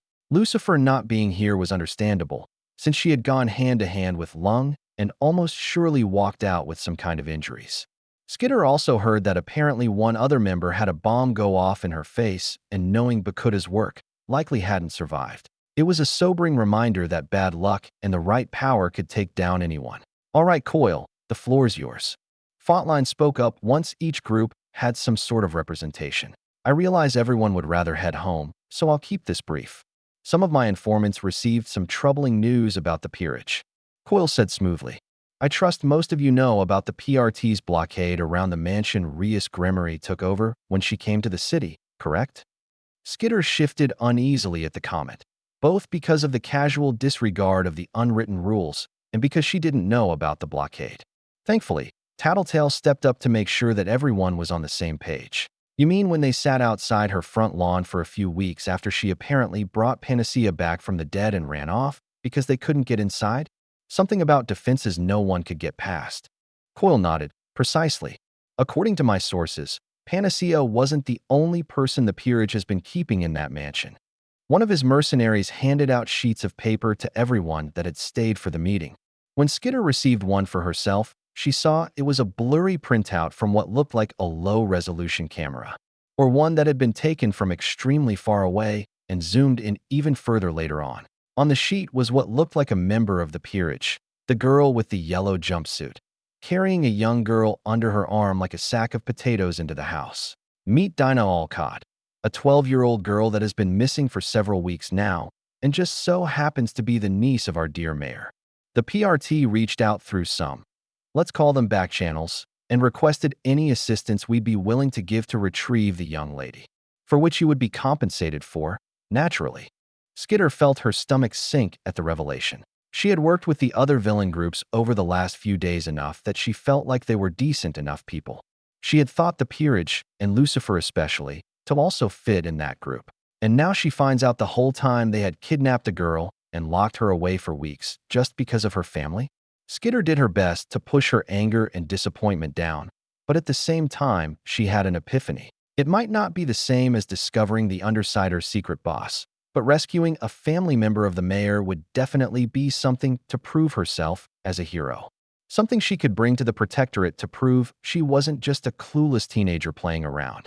And a small part of Taylor she refused to acknowledge too closely. It would mean she wouldn't have to betray her new friends after she got what she needed. The Devil of Brockton Bay, Chapter 54. So, are you sure this is safe? Clover asked nervously from her spot in the middle of the room we had dedicated to try transforming her back to human appearance. We're zapping you with a field meant to make the molecules that make up you easier to separate, while Rias uses devil magic to teleport the two halves of you apart and rearrange the pieces into your original form. That is practically the definition of unsafe. Carl replied absently, only to get a smack on the shoulder from his sister. That is, what I meant is that. Yeah, 100% safe. Really convincing there, doofus. Gloria sighed, rubbing the bridge of her nose. It's really not as bad as he makes it sound. I tried reassuring my original pawn trio, who all looked increasingly more nervous about what we are about to do. You're just going to feel a little tingle, and then we'll activate the spell. That's it. Why do you know that? Alex asked me, to which I gave a careless shrug. Tried it out myself before we called you guys over. After all, there was no way I was just going to blindly test out a super science machine and a random spell on one of my pawns without making sure it was at least somewhat safe. Once we confirmed Carl's device wouldn't accidentally disintegrate whatever we pointed it at, we worked our way up to the point we used myself as a test dummy just to make sure we weren't sticking Clover in some kind of discount agonizer. If anything, I might have Carl keep the machine around after this as a full-body massager, because aside from one unfortunate side effect, I felt amazing coming out of that thing. The fact that we had done some testing, and that Amy was waiting nearby in case Clover did get hurt from this, calmed the girls down enough that there was nothing to do but flip the switch and hope things worked the way we designed them to. Before anyone could change their minds, I gave Carl the thumbs up and he activated the machine. A high-pitched humming sound filled the room, and a few indicators on a nearby screen he set up lit up green before a purple light shot out to envelop Clover. The current catgirl gave a surprised yowl and started pressing on her teeth. I thought you said it would be a little tingle. It feels like I have wires in my mouth. It really wasn't that bad for me though, I said and looked to Carl for an explanation. I'm not seeing anything different from when you tested it. He denied. It could be she's just more sensitive to the field than you were. Do we keep going or shut it down? I chewed on my lip, but ultimately left it up for Clover to decide. If you don't see anything wrong, just do it. She exclaimed, 'Cause there's no way I'm doing this again if it feels like this every time. After one more check with Carl, we decided to just go for it. The spell circle activated. There was a flash, a puff of smoke, and when that cleared, a perfectly normal-looking Clover stumbled out, coughing a little. Ugh, that was the worst. I never want to do that again. She grumbled. Hey, it worked. Alex cheered. Sam was a bit less excited. It did. But, was that supposed to happen? Oh, Gloria added. I looked at them and then followed their gaze back towards the center of the room. More of the smoke had cleared, revealing another Clover. This one had been crouched down, so I hadn't immediately seen her, and was methodically rubbing at the side of her head with the back of her hand. What? The spell was designed to separate Clover and the cat she merged with, so why were there two Clovers instead? Looks like your spell didn't work exactly as expected. Drake commented as if that wasn't obvious. Before I could say anything back, though, the second Clover noticed she was the center of attention and apparently did not appreciate that fact. Leaning forward on all fours, she bared her teeth and hissed in a distinctly cat-like manner. Someone took a hesitant step forward, and I made the mistake of quickly raising my arm to warn them back. The sudden movement was enough to startle the look-alike, and she took off like a shot, scrambling over practically every surface in the room in an effort to escape or hide. A few of my peerage rushed in to try and catch the copy, which quickly turned into a very destructive game of tag, since none of us wanted to accidentally hurt her, in which we failed every time we thought we had her cornered. That wasn't a big deal. In fact, it was perfectly fine. Besides Carl's machine, there was nothing in the room that anyone cared about, so as long as no one got hurt, and we kept Clone Clover in one room. As if drawn by my thoughts, the door to the room opened up as Dinah hesitantly poked her head in holding a cell phone. Hey, Arias, you got a call from Eek. Clover's double immediately spotted the new path to freedom and rushed right by the preteen, practically jumping over her with cat-like grace and startling a shrike out of the younger girl. Not good. If the double got out of the house, who knew where she could end up? Stop her. Don't let her get away. I yelled to my peerage, something mostly unnecessary as practically everyone was already sprinting after the runaway blonde. Oh, if I thought the chase around the one room had been chaotic, that was nothing compared to what the entire house descended into as we tried to catch Clover's double, but also make sure that she didn't end up escaping out a door or window by accident. Furniture was upended all over the place. Shelves were knocked empty as people ended up using walls as improvised platforms to suddenly change direction or maneuver, and there were clothes scattered in nearly every room after the double ended up colliding into a laundry basket and getting tangled in the contents. No doubt we were going to be finding random things in odd places for weeks after this. And as for what happened in the kitchen, probably best if I didn't think about that right now. Alex's egg and flour-coated form next to me was already a painful enough reminder. The important thing was that we managed to corner Clover's double again. She hissed as Alex, Sam, and I crept forward, and I raised my arms in what I hoped was a non-threatening gesture considering the state the three of us were in. I'd already mentioned Alex was already a mess from the disaster in the kitchen. Sam was covered in scratch marks from another time we almost caught the double, but the rest of us hadn't been close enough to pin her down, and she'd escaped again. I, on the other hand, looked half-drowned thanks to when I'd cornered the double in one of the bathrooms. Obviously, I didn't capture her there either, but this time I was confident of our chances. Not only were Sam and Alex here to help me, but Clover and Gloria were in the room, a bit further back, blocking off more of the exits so the double couldn't dash off again. Now we just had to catch. The double exploded into motion again as something set her off. Sam was the closest and made a lunge for the double, knocking her off balance long enough for Alex and I to both tackle her and try pinning her in place. Something much easier said than done with all the wiggling, clawing, and the fact she was yowling like we were murdering her. But with the addition of Clover and Gloria moving to help us, we managed. And then because things weren't chaotic enough, Crystal and her cousin burst through the door in full hero mode, ready to blast anything that moved. Rias, what's going on? I heard the fight start over the phone. Crystal demanded. Well, you see. I sheepishly started before a set of very sharp teeth clamped down on my hand. Hard. And the double started wiggling to escape. Not again. I jumped to my feet ready to give chase one more time, only to freeze when the double hadn't actually run out of the room. Instead, she was curled up in the arms of a very confused-looking Vicky, purring up a storm. So, Crystal looked between the double and her cousin and the rest of us still mostly heaped in one big pile on the floor. I'd still like to know what's going on. Why are there two Clovers?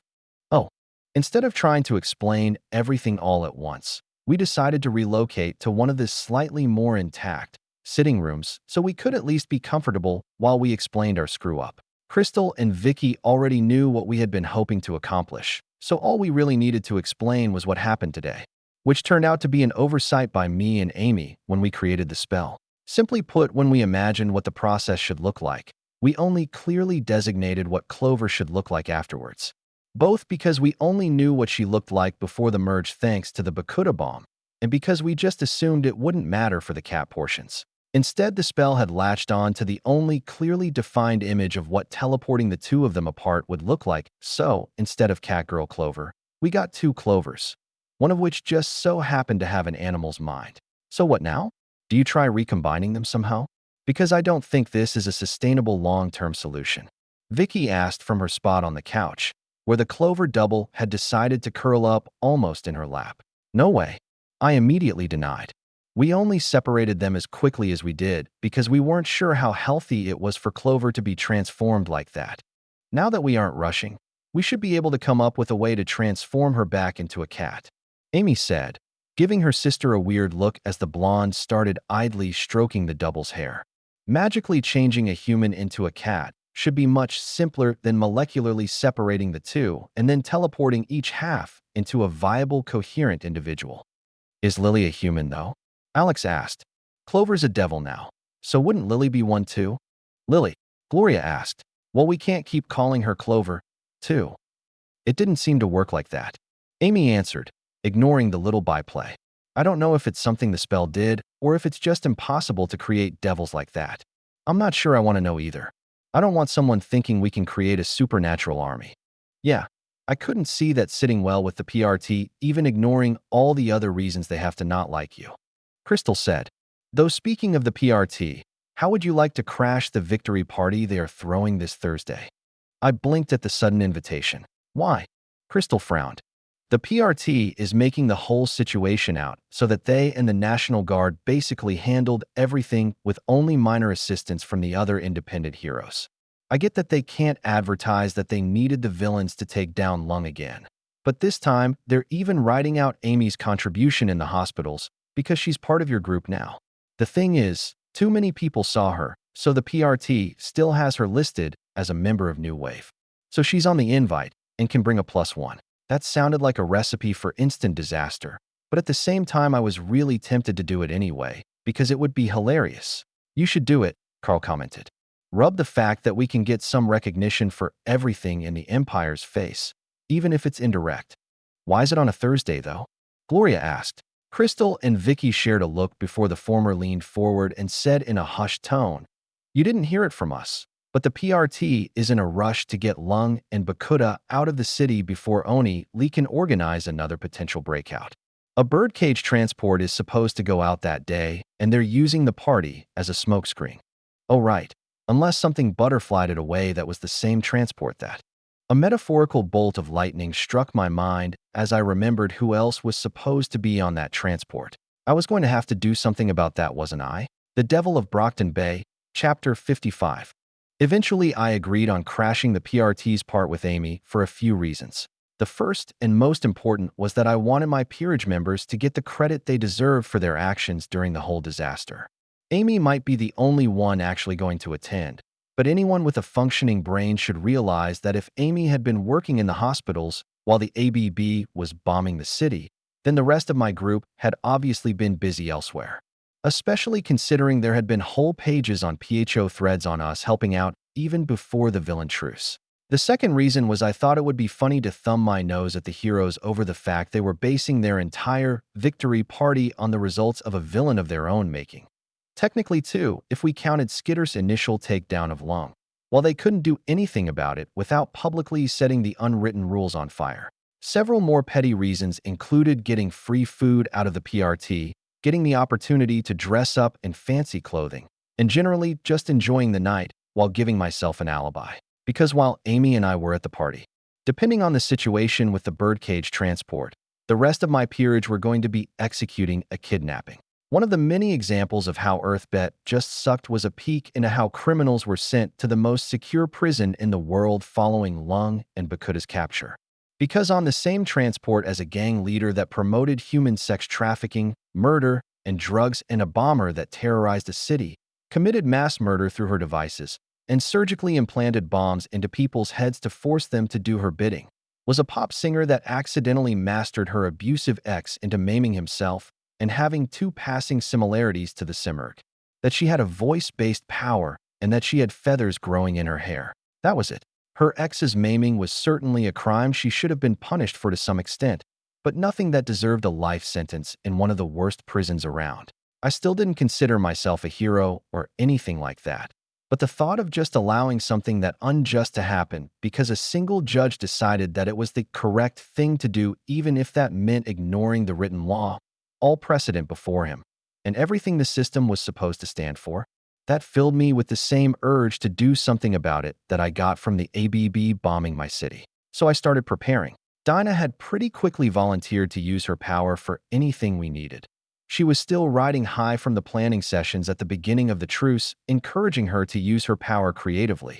And while I was disinclined to rely on precogs for much of anything, I asked Dinah one question about whether Paige Maccabee was going to be on the same transport as the ABB villains, just to make sure nothing had butterflied that whole scenario away. I couldn't really say if it was fortunate or unfortunate that she confirmed that even with the addition of gods knew how many others like me, Paladin, and Wiley, Paige's fate was unchanged so far. But that would change, because while Amy and I played nice for the PRT and the general public, the rest of my peerage would be staging a breakout/kidnapping.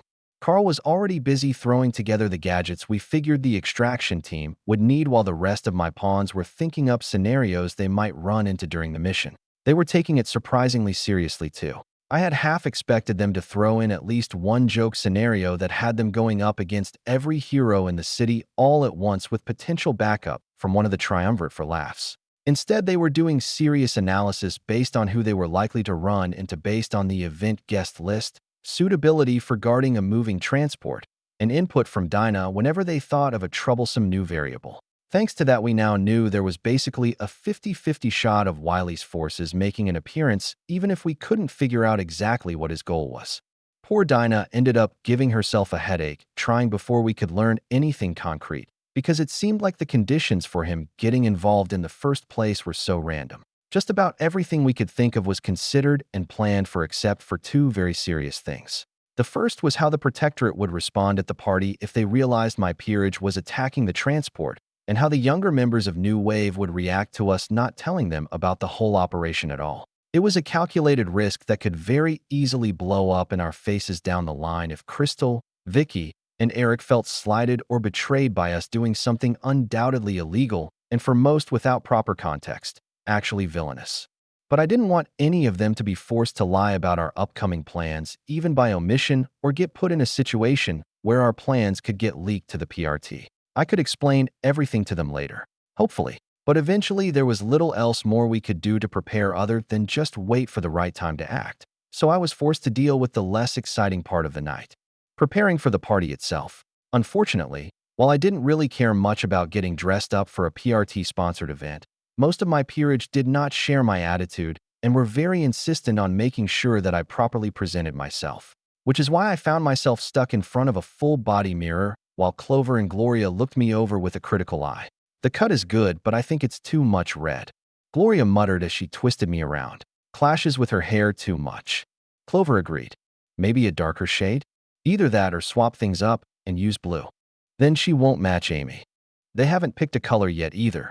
I sighed and looked across the room to where Amy was stuck in a similar situation as me, only with Sam and Alex acting as fashion coordinators. Unlike me, though, they seemed further along and had at least settled on Amy wearing some flavor of Gothic-themed dress. The look definitely fit her, and now the conversation over there seemed to be on the pattern of the lace and embroidery, and if they would try matching accessories. Amy herself had obviously mentally checked out and was just staring blankly ahead with the other two pawns arguing over her head.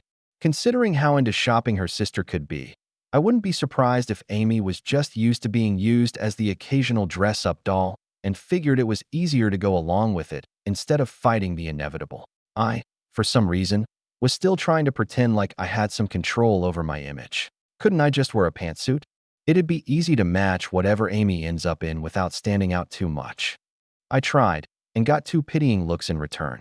Like I had asked if jeans and a sweatshirt was considered business casual. If you were going as the invitee, then sure, Clover said. But as a +1, there's some expectation to show off a bit without upstaging the person you're going with. And no one is going to think you're a +1 in a suit. Gloria nodded. Major faux pas in those kinds of circles. Clover confirmed. Anyways, how about? And I was failing miserably because I didn't know anything about the fashion world's hidden rules that had my helpers shooting down all my ideas. It was actually a little scary how much people would read into things like color choice, accessory arrangement, and style when I had just thought people mostly just wore things they liked and looked good on them. And that was only for clothes. Thank goodness as a devil, I didn't need much makeup beyond some color around my lips and eyes. Because if I had to spend hours putting on makeup only to have to take everything off and reapply something else because I changed outfits, it was entirely possible I'd go insane. Which wasn't exactly a high bar to clear when constantly changing my clothes was starting to drive me insane. Seriously, how did people do things like this for fun? Thankfully for my fraying sanity, it wasn't much longer before Amy's group decided on what she was going to wear. I had to admit, it looked nice. A deep red dress with black rose pattern lace that went down to her knees without being restricting and complemented her skin tone. I wasn't too sure about the inverted pentagram that prominently made up the collar, since that was a pretty obvious reference to our group. But then again, I was going and half the people there probably knew Rias Grimory was also Lucifer anyway, so I guess it wasn't that big a deal in the grand scheme of what we'd be doing that day. So that was 1 outfit down and only 1 more to go. I just had to hope that with Amy's figured out, mine would be easier too. I stopped thinking as Crystal walked over to the pile of discarded outfits that had temporarily accumulated while we were doing all this and pulled one from the very bottom of the pile and handed it to me while saying, "We figured that would be Amy's choice, which means Rias has to go in this one." With Gloria just nodding along. I looked from the dress to Clover, then back to the dress. Then I had to stop my eye from twitching and repress the urge to throttle my pawn, because this was literally the second dress I had tried. I carefully set the piece of fabric aside and gave my 2 blonde pawns a look. So, just out of curiosity, if you knew what Amy's preference was, exactly how much longer did you foredraw this out than it needed to be? I asked calmly. From the way all 4 of them instantly broke out into a nervous sweat, my guess was going to be much longer than Amy or I preferred. And from the darkening glare on my bishop's face, Amy realized that too. "I see," I said in the same calm tone, even as one of the training orb spells manifested in my hand. "What do you think, Amy? 5-second head start sound fair to you?" Amy had her own training orb in hand as she moved to my side. "Seems generous. I'd say 3 is more than they deserve." "Wait. Hold on. We can talk about this." 3 of them tried to beg, only for Gloria to sprint for the door, abandoning the rest of them. "Well then, looks like the clock is ticking. Better get running." The rest of my pawns sprinted out of the room with me and Amy hot on their heels after a 3 count. And for a long time after, the only sounds throughout the mansion were the screams of my terrified pawns and my bishop's slightly unhinged laughter as we took revenge for being used as dress-up dolls for the day. The Devil of Brockton Bay, Chapter 56. Amy Dallin and her +1.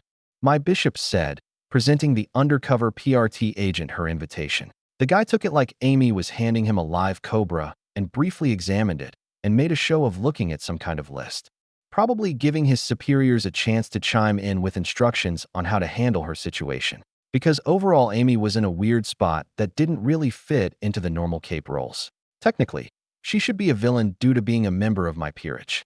But the PRT couldn't exactly announce why the world premier healer suddenly declared a villain without information about her resurrection getting out. Especially since the only thing she did publicly as Panacea since then was help out at a hospital while the ABB terrorized the city. So publicly she was still a hero. Privately, she was probably considered a villain. And if the PRT had any idea of the ongoing drama between the members of New Wave, they had to know there was a powder keg just ready to explode there. Unfortunately for them, there also wasn't really anything they could do besides turning Panacea away at the door despite having an invitation. Something that would be all over the internet in seconds thanks to the people lingering outside the event. It was a real damned if you do, damned if you don't situation, so I wasn't surprised when the agent went with the option that at least delayed any potential disasters. Everything checks out. Please enjoy the event, miss, he said, keeping the invite and pointing us towards the elevators. We will, I purred, making the poor agent twitch. I'm sure it will be a night to remember. Amy smacked me. Cut it out. Didn't you say you wanted tonight to go smoothly? Sorry, can't help it. They are just so easy to tease, I said without really apologizing. Let's just go? I'm already starting to regret agreeing to bring you. Amy sighed. I just laughed at that. Oh, it was a good thing I wasn't shy, because barely 2 minutes after Amy and I arrived at the actual event, more than half of the other guests were staring at me and Amy. Most of that was thanks to all the PRT and Protectorate personnel making sure to keep at least one eye on me, and then the other guests picking up on the tension and trying to figure out why. I didn't pay most of them much attention. The only ones I felt I needed to keep an eye on were Armsmaster, Miss Militia, Velocity and Triumph from the Protectorate, and Clockblocker, Vista, Gallant, and Shadowstalker from the wards. Because even though New Wave in its entirety was also in attendance, they wouldn't be the ones to start something. Not unless they wanted to make the little civil war they were dealing with public, and I trusted the adults of the group to at least be smart enough to not want that. The missing members made me nervous, though.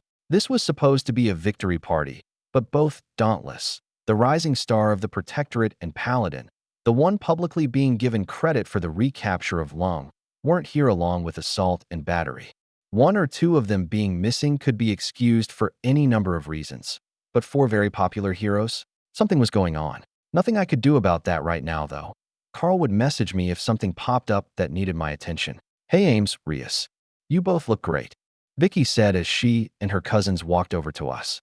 Vicky and Crystal wearing nice, if somewhat practical white dresses with a few accent pieces that mimicked their hero costumes, while Eric was in a white/blue suit that matched his hair.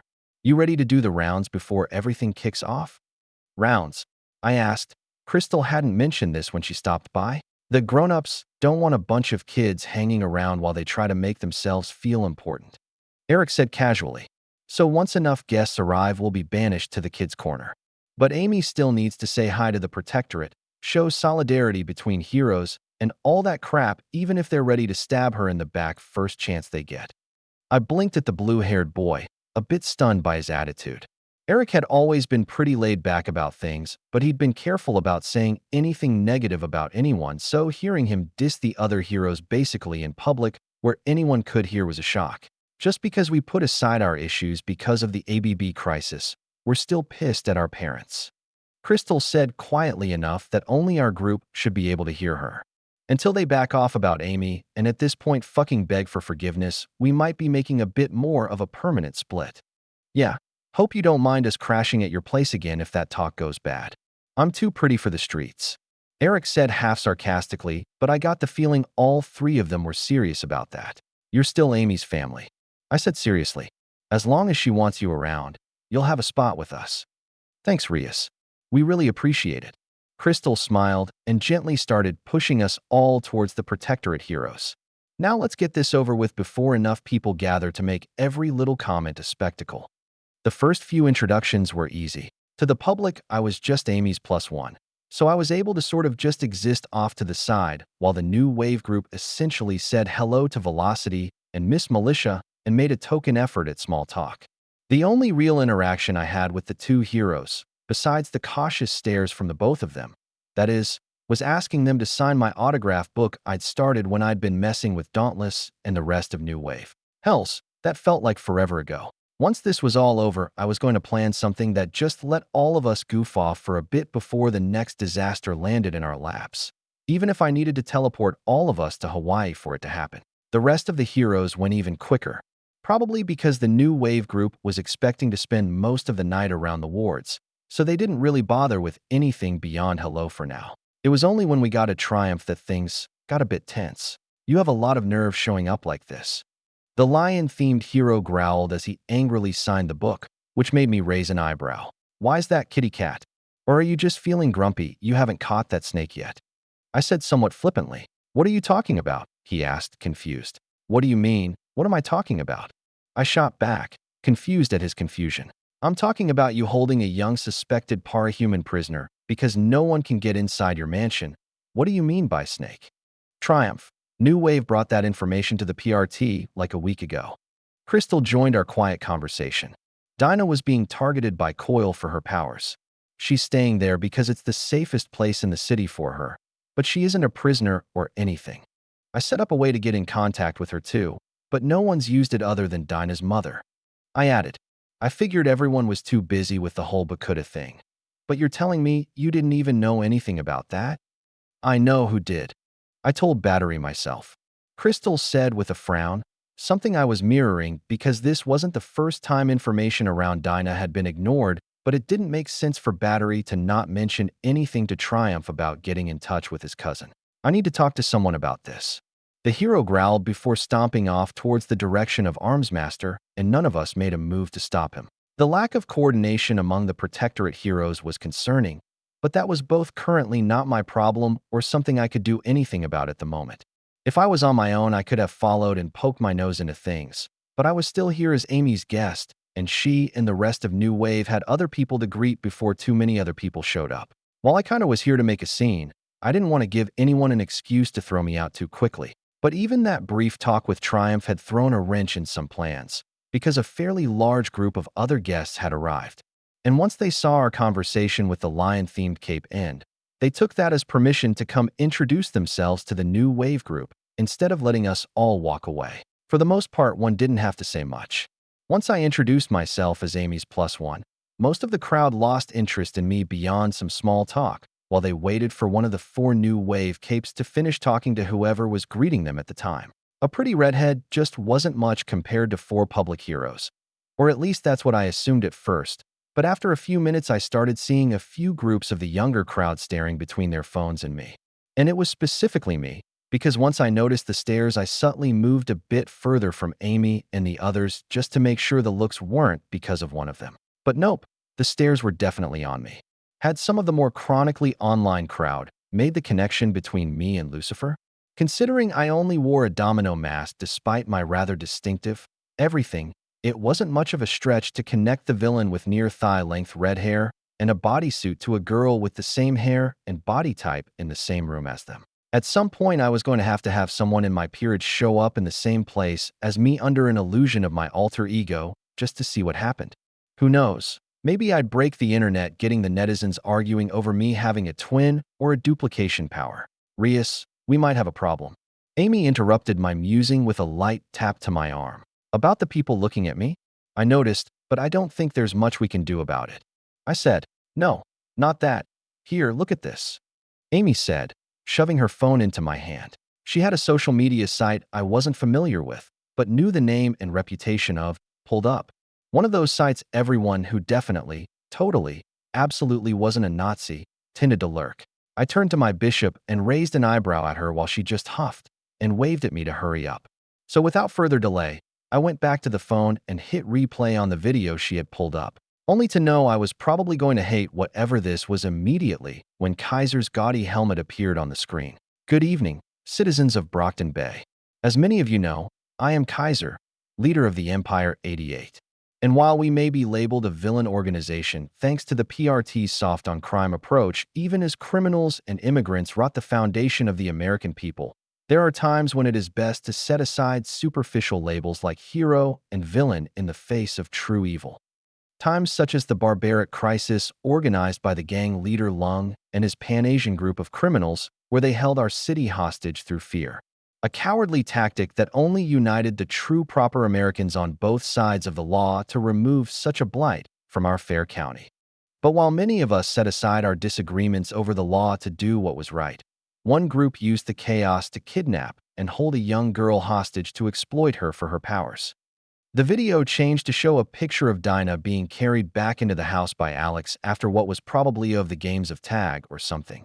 But without context, the photo was being made out to be much more sinister. So once again, the Empire has made a decision to set aside our disagreements with the PRT to expose the evil that preys on the most innocent of us. A group that wraps themselves in false nobility by calling themselves the Peerage, led by Rias Grimmery aka Lucifer, Alexandra Cassowy aka Yellow Devil, Samantha Simpson, aka Green Devil, Clover Ewing, aka Red Devil, Gloria Baker, aka. I stared dumbly at the video as Kaiser not only framed me for protecting Dinah from being exploited for her powers, but also released the name, face, and alias of every member of my peerage to the world. And there was nothing we could do to stop it. The Devil of Brockton Bay, Chapter 57.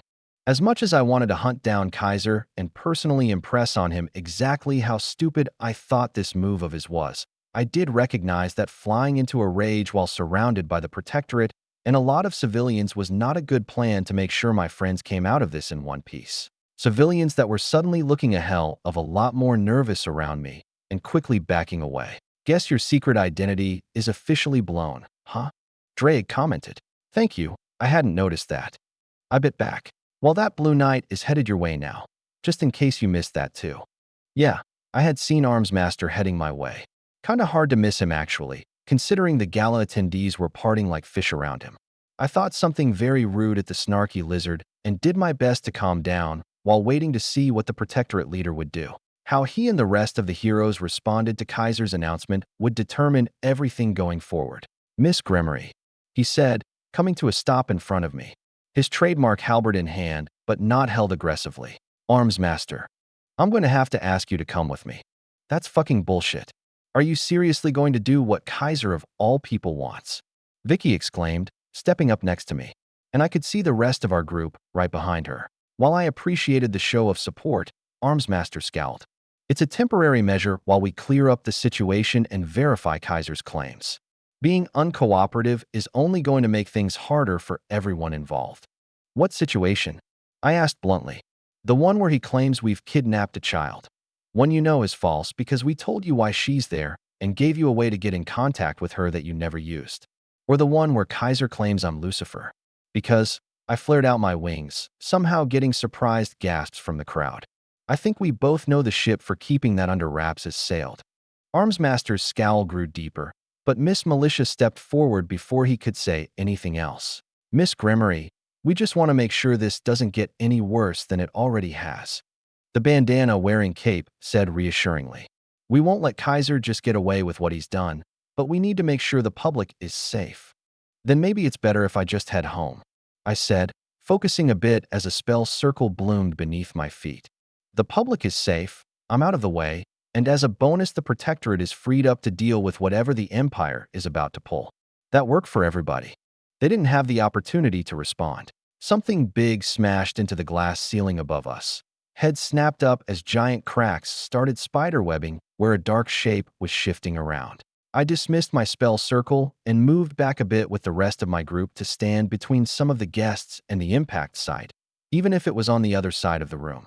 A good thing too, because about 5 seconds later, there was another impact, and this time the glass didn't hold out, and 3 massive shapes accompanied by several smaller ones fell to the floor in a shower of glass shards. It wasn't hard to guess who had just crashed the party, especially when that side of the room erupted into clouds of black smoke and insect swarms. The Undersiders, Coil's semi-private and more importantly disposable cape team, probably here to keep me off balance while the rest of his plan unfolded. Because there was no way the Empire had managed to get them on board with attacking a building full of heroes, and there was no way that them being here after Kaiser's announcement was a coincidence. They were doing pretty well after their entrance too. Between the clouds of darkness and insects, I could see that they had already incapacitated a few of the PRT agents that had been part of security and ironically used their containment foam launchers to incapacitate most of the security and hold off several of the heroes. Shadowstalker in particular seemed to have been singled out and buried under several layers of foam. Shouldn't you go handle that? I asked Armsmaster, who was watching the ongoing attack but hadn't moved to do anything yet. At the same time, I subtly motioned Crystal to go help out if she wanted. I wasn't going to force her or her family not be heroes just to back me up. Yes, he said tersely. Don't leave. For now, we can extend truce protections for you. But if you leave, we will have to take the stance that you are guilty of what Kaiser alleged. Bullshit. He was telling me he would disregard everything New Wave had told him, my actions during the bombings, and everything else to take the side of a Nazi? What a fucking prick. Ladies and gentlemen, our glaring match was interrupted by Tattletale screaming out over the sounds of combat. Please calm down. We are not here for any of you. In fact, we're actually the good guys here.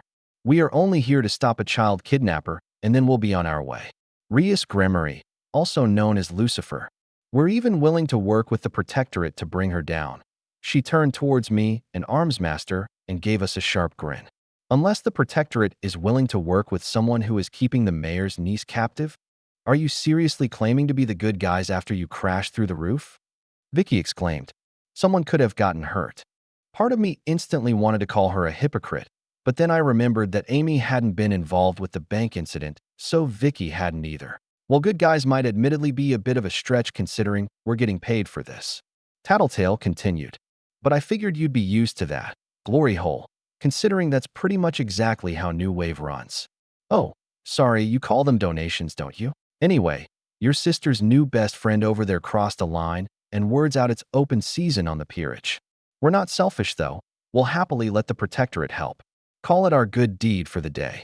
I took a breath as I figured out the Undersiders' role here. It wasn't to actually fight me, though I'm sure Coil would be happy if the Capes here did manage to bring me down. No.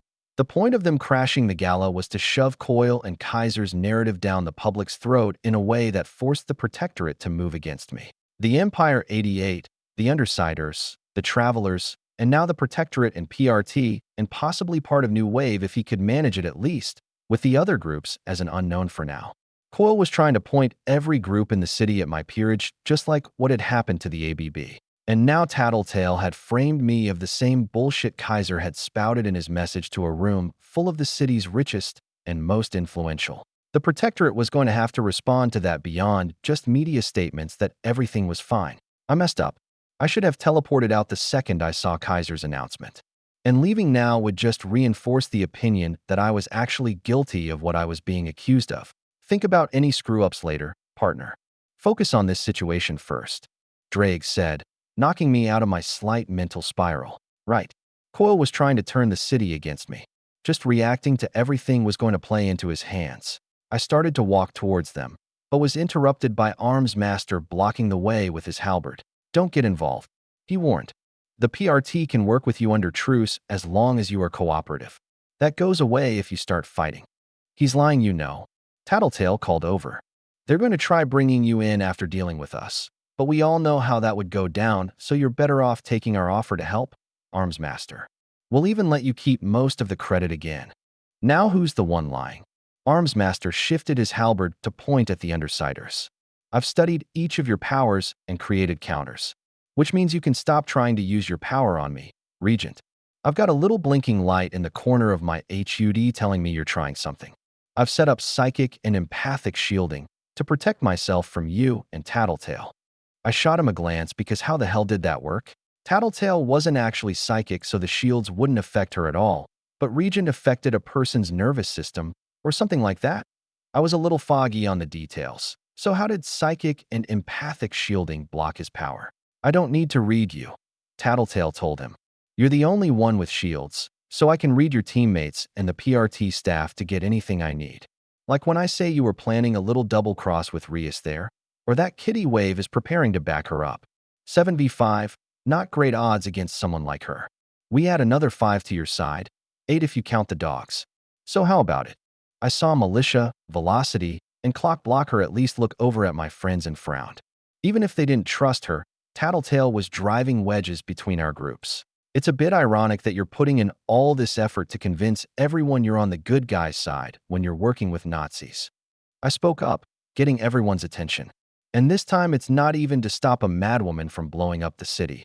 It's so you can help deliver a 12-year-old to someone who wants to use her like a tool. Then again, I'm sure you're pretty familiar with Coil's recruiting methods, aren't you, Tattletale? It admittedly felt really good to see the smirk slide off the blonde thinker's face. It also helped that everyone's attention was on the Undersiders now instead of my group. Hell, even they were giving Tattletale some questioning looks. Skitter in particular seemed thrown by the fact Tattletale didn't immediately deny it. Makes it pretty obvious why he's dragging so many people into this, doesn't it? The more chaos he causes trying to bring me down, the more parties he can point the finger to should Dinah mysteriously vanish at some point. And since the PRT seems to have some communication issues around information we've given about Coil, I looked pointedly at Triumph, who still looked pissed, but not as much as earlier. Hopefully he'd had a chance to confirm what I told him. I didn't want to beat up Dinah's cousin for no reason. I wouldn't be surprised if word gets around that I moved her somewhere else, or that the Empire kidnapped her, depending on who's still standing at the end of this, leaving either of us as a convenient scapegoat for Coil to try pointing the Protectorate at. We were keeping that information compartmentalized for a reason. Armsmaster growled. Not that I particularly cared at this point. So now that we've all had a chance to make our dramatic reveals, is there anything else someone wants to say? Because no, Armsmaster, I'm not going with you. I have a kid to check on and friends who just had their lives upended by a Nazi and a snake that both need to be crushed. I spat. The blue and silver-colored leader of the Protectorate paused and cocked his head in a way that made it clear he was listening to someone talk in his ear. Not just him either, because Miss Militia's power changed to some kind of assault rifle and was pointed my way, and a few other heroes were looking my way as well. Perhaps you'd like to explain why 4 members of your peerage were just reported attacking a birdcage transport then? Armsmaster asked while brandishing his weapon aggressively. Fucking damn it, girls. That was some awful timing. This discussion is over. Armsmaster announced, apparently considering his previous question rhetorical. All villains will surrender. Now, this is your final warning. I summoned the boosted gear onto my hand. I think we all knew that was never going to happen. The Devil of Brockton Bay, Chapter 58. The beginning of the fight was somewhat of an awkward, chaotic mess that really wasn't helped by the fact that there wasn't a clear divide between heroes and villains. I could see a few of the Protectorate heroes throwing uncertain glances at Crystal and her family, even as they moved to cover the remaining civilians without exposing their backs to the Undersiders, which didn't seem to sit well with any of New Wave. I didn't have that issue. It was fairly obvious who my first opponent was going to be. Pretty much at the same moment a fight became inevitable, Armsmaster pointed his weapon at me, and the tip unfolded just enough that I caught the hint of what looked like a gun barrel and the sound of pressurized gas escaping.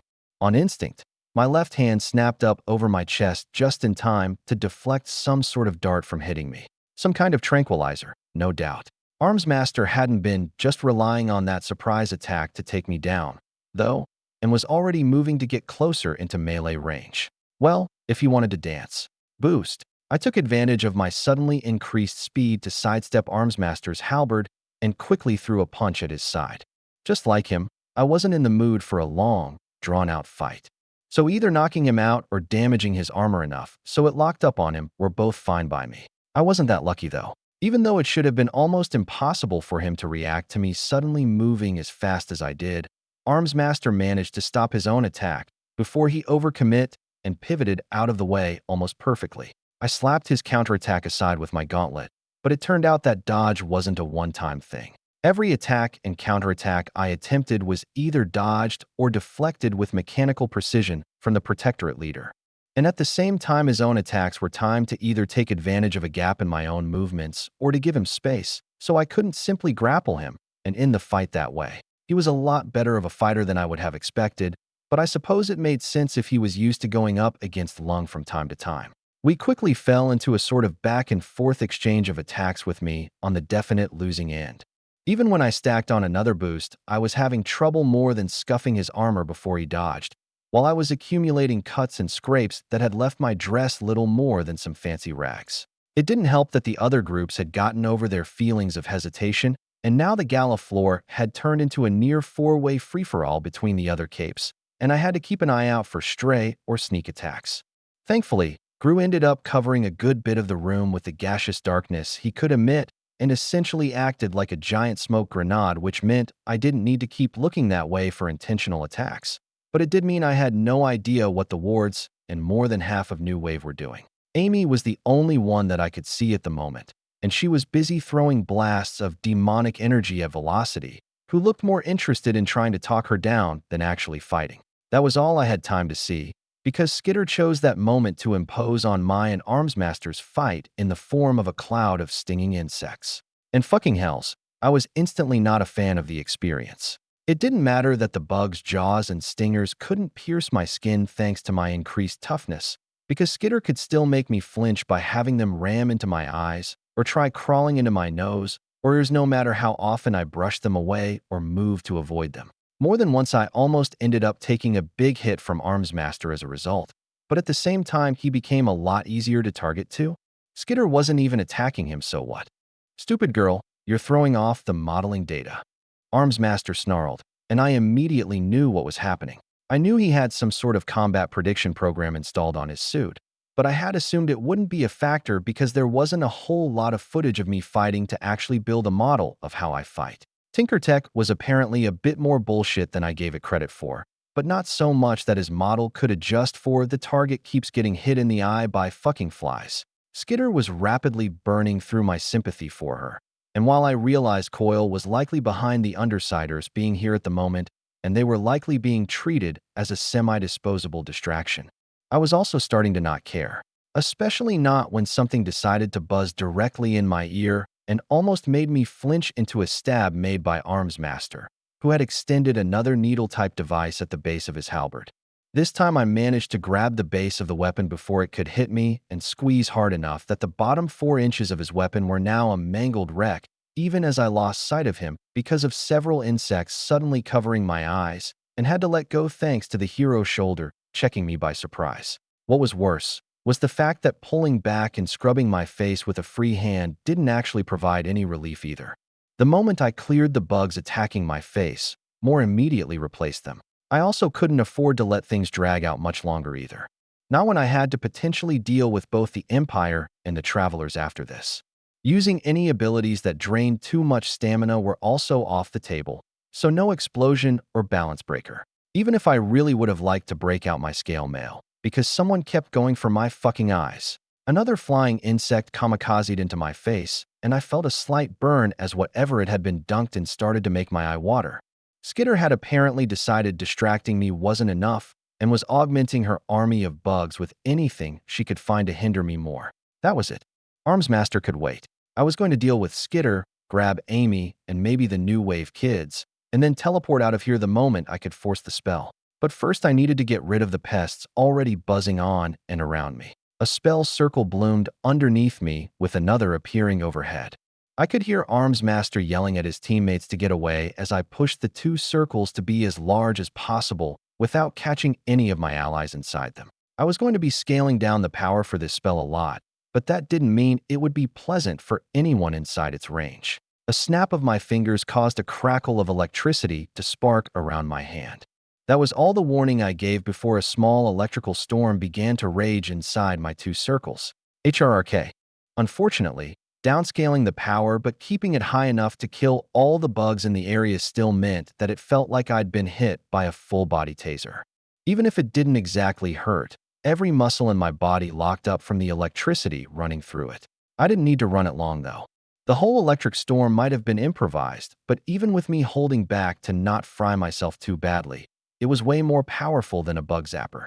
Everything besides me inside of it was dead in a handful of seconds. With Armsmaster temporarily driven off and the swarm annihilated, I got my first chance to actually fully observe the other side of the fight that had previously been blocked by Gru's smoke.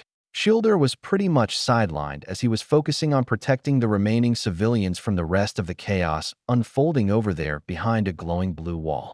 Though if anything, his presence probably only encouraged the others to be less careful as they fought.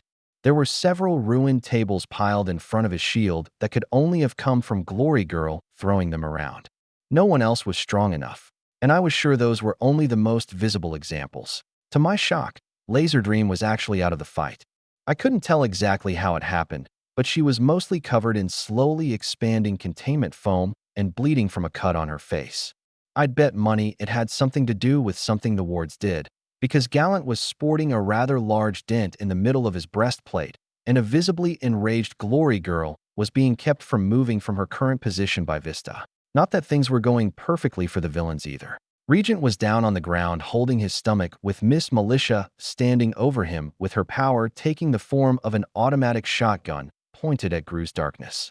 The fact the slender boy wasn't bleeding out on the floor meant she had probably used some form of less than lethal ammunition, but he obviously hadn't enjoyed it. The immediate problem was that despite all that, Skitter was nowhere in sight, and I doubted she had just given up fighting because I'd dealt with a large part of her swarm. Not when she had fought long with less. I needed to. My thoughts were interrupted as two of Bitch's monstrous dogs exploded out of Gru's darkness and directly charged me. I caught the first one by the jaws and dragged it into the path of the second, but wrestling two animals the size of a car was awkward even if I was strong enough to throw them around. I threw the one I'd caught halfway across the room only for the second to pounce, and then had to repeat the whole thing when the first circled back. Even slamming them into the floor didn't really stop them.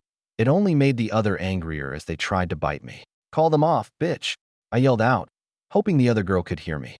"Your dogs aren't going to do much more than get in my way, and I'd rather not hurt them if I can help it." Instead of an answer, though, all I heard over the sounds of fighting all around me was a single piercing whistle, and a moment later the third dog, which must have come out of the smoke while I was distracted by the other two, bit down on my torso from behind. And thanks to the size of the damn thing, that meant over half my body was suddenly inside the beast's mouth with teeth the size of my hand, trying to bite through me. "Fuck it," I warned her. Besides, I vaguely remembered Bitch's dogs had their real bodies moved when they were transformed. There was a wet crunch as I punched the dog's mouth from the inside. The mutated dog yelped in pain and shook its head vigorously to get me away, even through a shattered jaw. I felt a little bad about it, but that was offset from the unpleasant wetness I could feel everywhere else. Fuck her. And Bitch was definitely angry at me, especially if she rushed out of where she was hiding just to curse at me. "Bitch, no? Don't." And there was Tattletale, trying to wrangle her troublesome teammate. Skitter also tried to block me from getting to her teammate by forming a thin cloud of insects between us, which was probably the most she could manage on short notice after I bug-zapped the rest of her swarm. They needn't have bothered, though, because right behind Tattletale was Skitter's actual body and my real target. Something Tattletale picked up pretty quickly, going by how fast she turned to the other cape. But, boost, I wasn't interested in playing with my opponents at the moment. In the blink of an eye, I had Tattletale by her throat and Skitter pinned to the floor under my foot. And just to make sure neither of them could pull anything, the same two spell circles for my improvised bug zapper spell bloomed around us.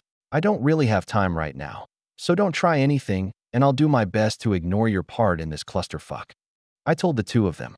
"I just want to know one thing. How did Coil expect to get through my defenses and kidnap Dinah?" Skitter started squirming to escape until I pressed down lightly, but with the same inevitability as an industrial press, until she stopped and went perfectly still. I doubted she had actually given up, but as long as it delayed things until I figured out where I needed to go, I would take it. "Lucifer, stand down and surrender." I turned slightly to face Armsmaster and Miss Militia, who had joined up to confront me, and a quick glance was enough to confirm they were really the only ones in a position to. Triumph was off in the back, still weakly choking on whatever bug Skitter had shoved down his throat, and proving the girl hadn't given up as much as she appreciated to be. Velocity had at some point been defeated by Amy, but at the same time, Bitch was now on the ground the same as Regent had been, which meant unless Shielder joined in or Vista stopped trying to contain Glory Girl, the only capes still in this fight were the two Protectorate capes, me, Amy, and Gru. And I doubted the Undersider cape was all that eager to seriously join in a fight. He was clearly outmatched in. "I thought I told you that was never going to happen, Armsmaster," I said, trying to sound unbothered despite the growing awareness that I was now basically standing in the middle of the room in nothing but my underwear and a few scraps that used to be my dress.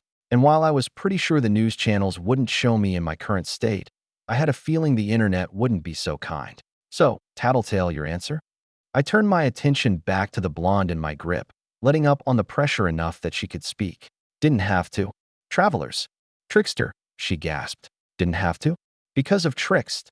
The wards around the manor only stopped people with hostile intentions towards me or the people inside from getting close or incoming attacks. I never managed to set up a more secure ward preventing teleportation and hadn't looked into it because of how rare teleportation was as a power. There was nothing really stopping someone from teleporting Dinah out of the house if they wanted, especially if they didn't need to be in the house in the first place. Just as I processed that revelation, I found myself suddenly holding a shocked-looking Amy, and a moment later Skitter had been replaced by a mannequin. The Devil of Brockton Bay, Chapter 59. "That wasn't you," Armsmaster said rhetorically as I quickly dropped Amy and kicked away the mannequin. No need to risk Coil hiding something unpleasant in it if I didn't need to. "Trickster from the Travelers, a team hired by Coil." line of sight teleporter, and absolutely enough of a bastard to kidnap a 12-year-old for his boss. I confirmed anyway as I dismissed the bug zapper spell and swapped it for a teleportation one. My group was too spread out, and we needed a plan before Coil could hide Dinah away somewhere.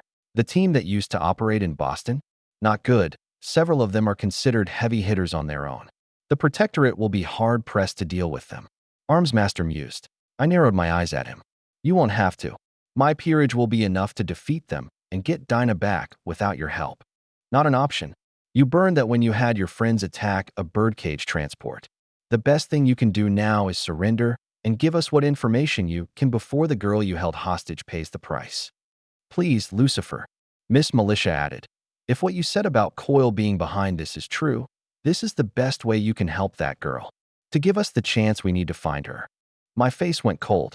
I gave you all a chance when we told you about this weeks ago, but you were more interested in getting a collar on me than dealing with the problem. That wasn't our fault. Orders from Triumph didn't even know she was being targeted. I interrupted. We all but hand-fed you everything you needed to know about Dinah's situation, and you couldn't be bothered to tell the one person who cared the most on your team. I don't give a damn what orders you had. You had your chance and you wasted it. And now I have to deal with that on top of fighting off a combined attack from nearly every villain in the city. You gave us hearsay and rumors that shifted any blame away from your group. Armsmaster snapped back. The Protectorate upholds the law. We don't just ignore your crimes because it's convenient for you. I almost laughed at the utter bullshit he was spewing for the audience, but I had more important things to deal with right now. We both know that's a lie, but I don't have time to debate you right now. I have a little girl to save. Amy, you ready?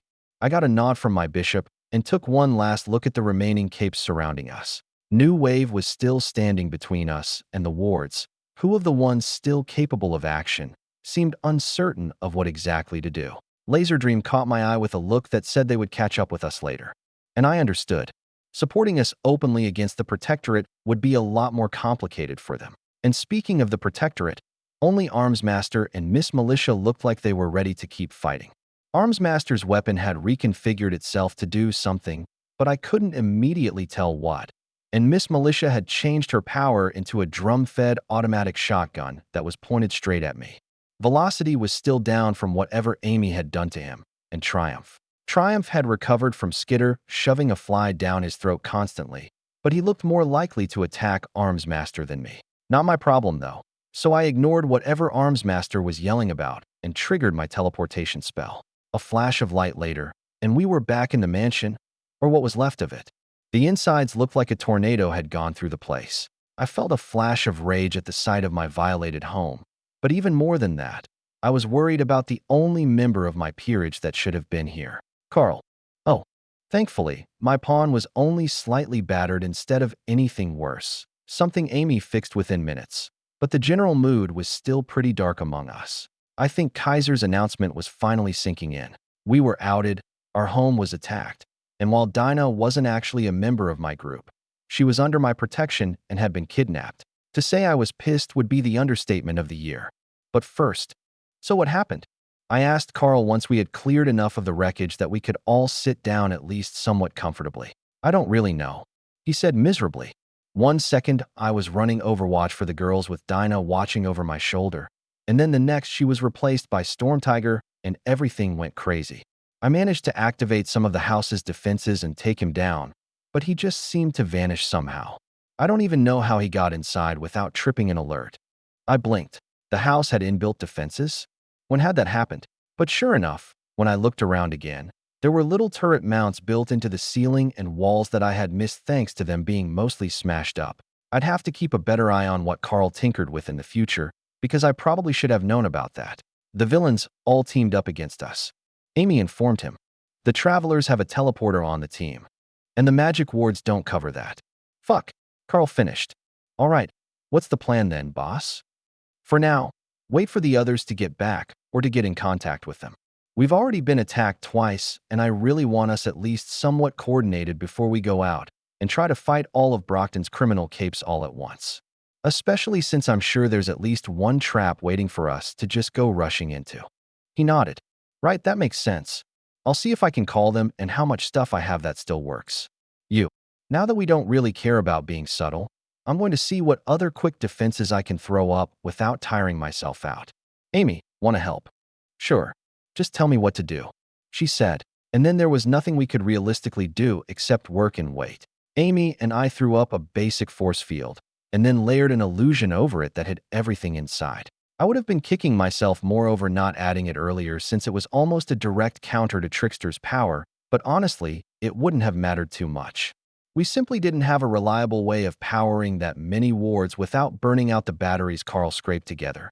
And even now the new wards would only last a few hours without me personally powering them. Sure, the new wards would have kept Trickster out, but the previous ones had kept everyone else out. At least that's what I was telling myself. That was all we had time to do since just about when we were finishing up, the rest of my pawns made it back. Rias, what happened to your dress? Are you okay? We lost contact with Carl and couldn't get a hold of him either. What's with the new shield? And what happened to the house? Is Amy okay? What about Dinah? Almost immediately, I was bombarded with questions while I carefully looked them over for any injuries myself. While none of them looked hurt, we also hadn't planned for us being specifically targeted by villains today either. Thankfully, aside from a few scuffs on their uniforms, all of them were completely unharmed. And while I wasn't paying her specific attention and favor for checking over my pawns, I did see that they had come back with a small blonde woman with feathers in her hair, which meant they successfully broke Paige Maccabee out of the birdcage transport. So at least something today had gone right. I'm all right, but a lot happened while you guys were busy. I don't really know where to begin, so I guess we'll deal with Paige real quick, and then I'm just going to ramble a bit. Don't stop me till the end, please.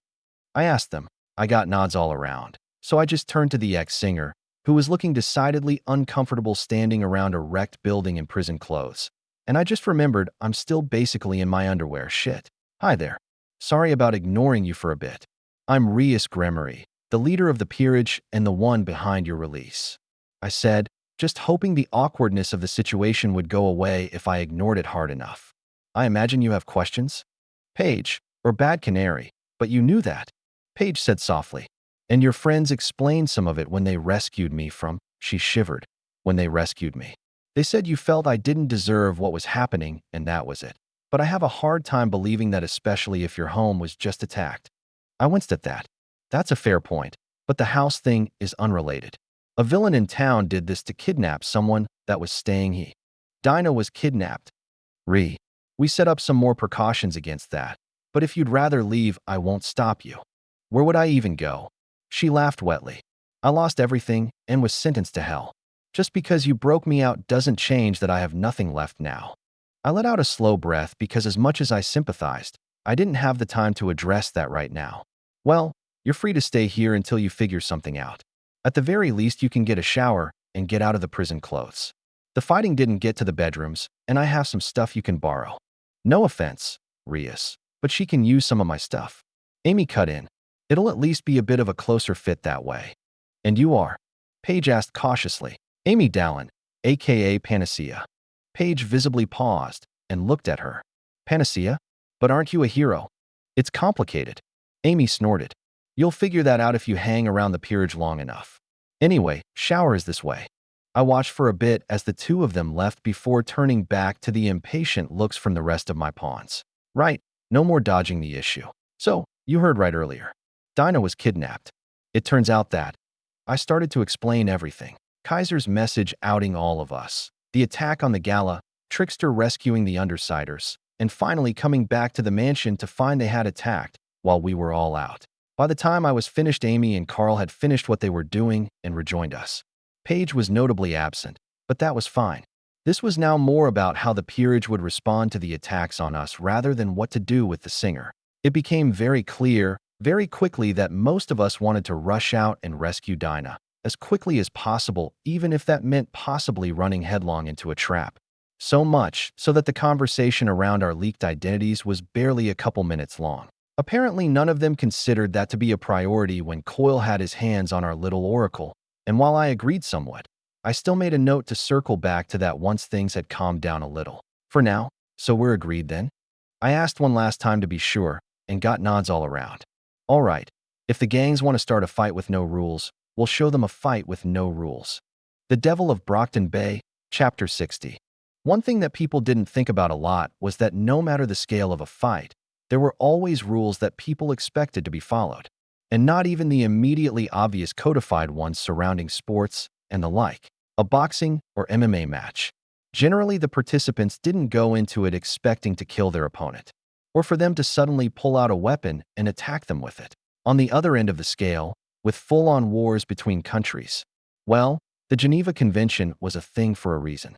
But at the same time, outright assassinating the other side's leader was frowned on, even denounced, as hypocritical as it was to protect a few old men and women from violence, while they ordered people half their age to die on their orders, for one very simple reason. If targeting the people that had the power to call off any more violence was accepted, it created the risk of creating a war where sheer inertia kept the fighting going until one or both sides were annihilated completely. The unwritten rules were a bit like that. Yes, they were more like guidelines on how capes acted against each other than strict rules. But they also set expectations. A code of conduct that everyone abides by without even realizing it most of the time. You wouldn't go into a boxing match expecting someone to bring a bat, a war expecting weapons of mass destruction from the get-go, or a cape fight only for the fight to be over before someone could even put on a costume. The problem with breaking those unspoken expectations was that they were all or nothing gambles. Because if you didn't win immediately, your opponent was likely not going to hold back from doing the same thing. And no matter how much Kaiser and Coyle dressed up their actions or talked about how they were justified, the fact remained they had broken the unspoken rules of engagement, and now everything was on the table. Something I bet Coyle was actually counting on. I had a feeling he wanted us to act out in a big way, to lash out against the other villains while he positioned things in the shadows to his advantage. And normally, that would have probably worked. We had been attacked by the Empire, the Undersiders, and the Travelers. There was nothing directly connecting Coyle to the attacks, so why would we focus on him when we had such convenient targets to be pointed at? Unfortunately for him, I was an outside context problem that knew things I had no reason of knowing. And now I had no reason to hold back and pretend otherwise. I heard a door open up below me and patiently shifted in my seat to a slightly more comfortable position as I waited for the group to walk up to the loft. Even without seeing them, I could tell most of the group was not happy at the moment by the sound of stomping feet. Good. I wasn't happy at the moment either. Gru stalked into the room and threw his helmet at the couch before whirling back to face his team. Lisa, what the actual fuck? Gonna have to be a little more specific than that, Brian. I'm a little burned out at the moment. The blonde said wearily, removing her own mask and rubbing at her eyes. How about how this simple job you pushed for suddenly has us linked to a kidnapping and us in a corner either joining under Coyle or being tossed to the wind? He raged. Things we might have needed to know before even thinking about getting involved.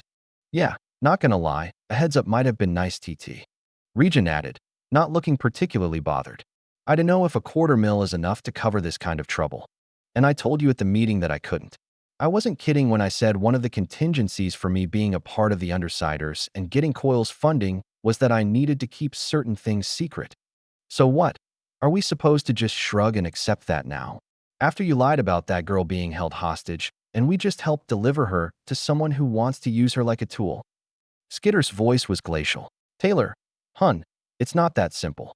Seems that simple to me. Regent commented. He dropped the soft sell pretty quickly once the dork asked about the girl.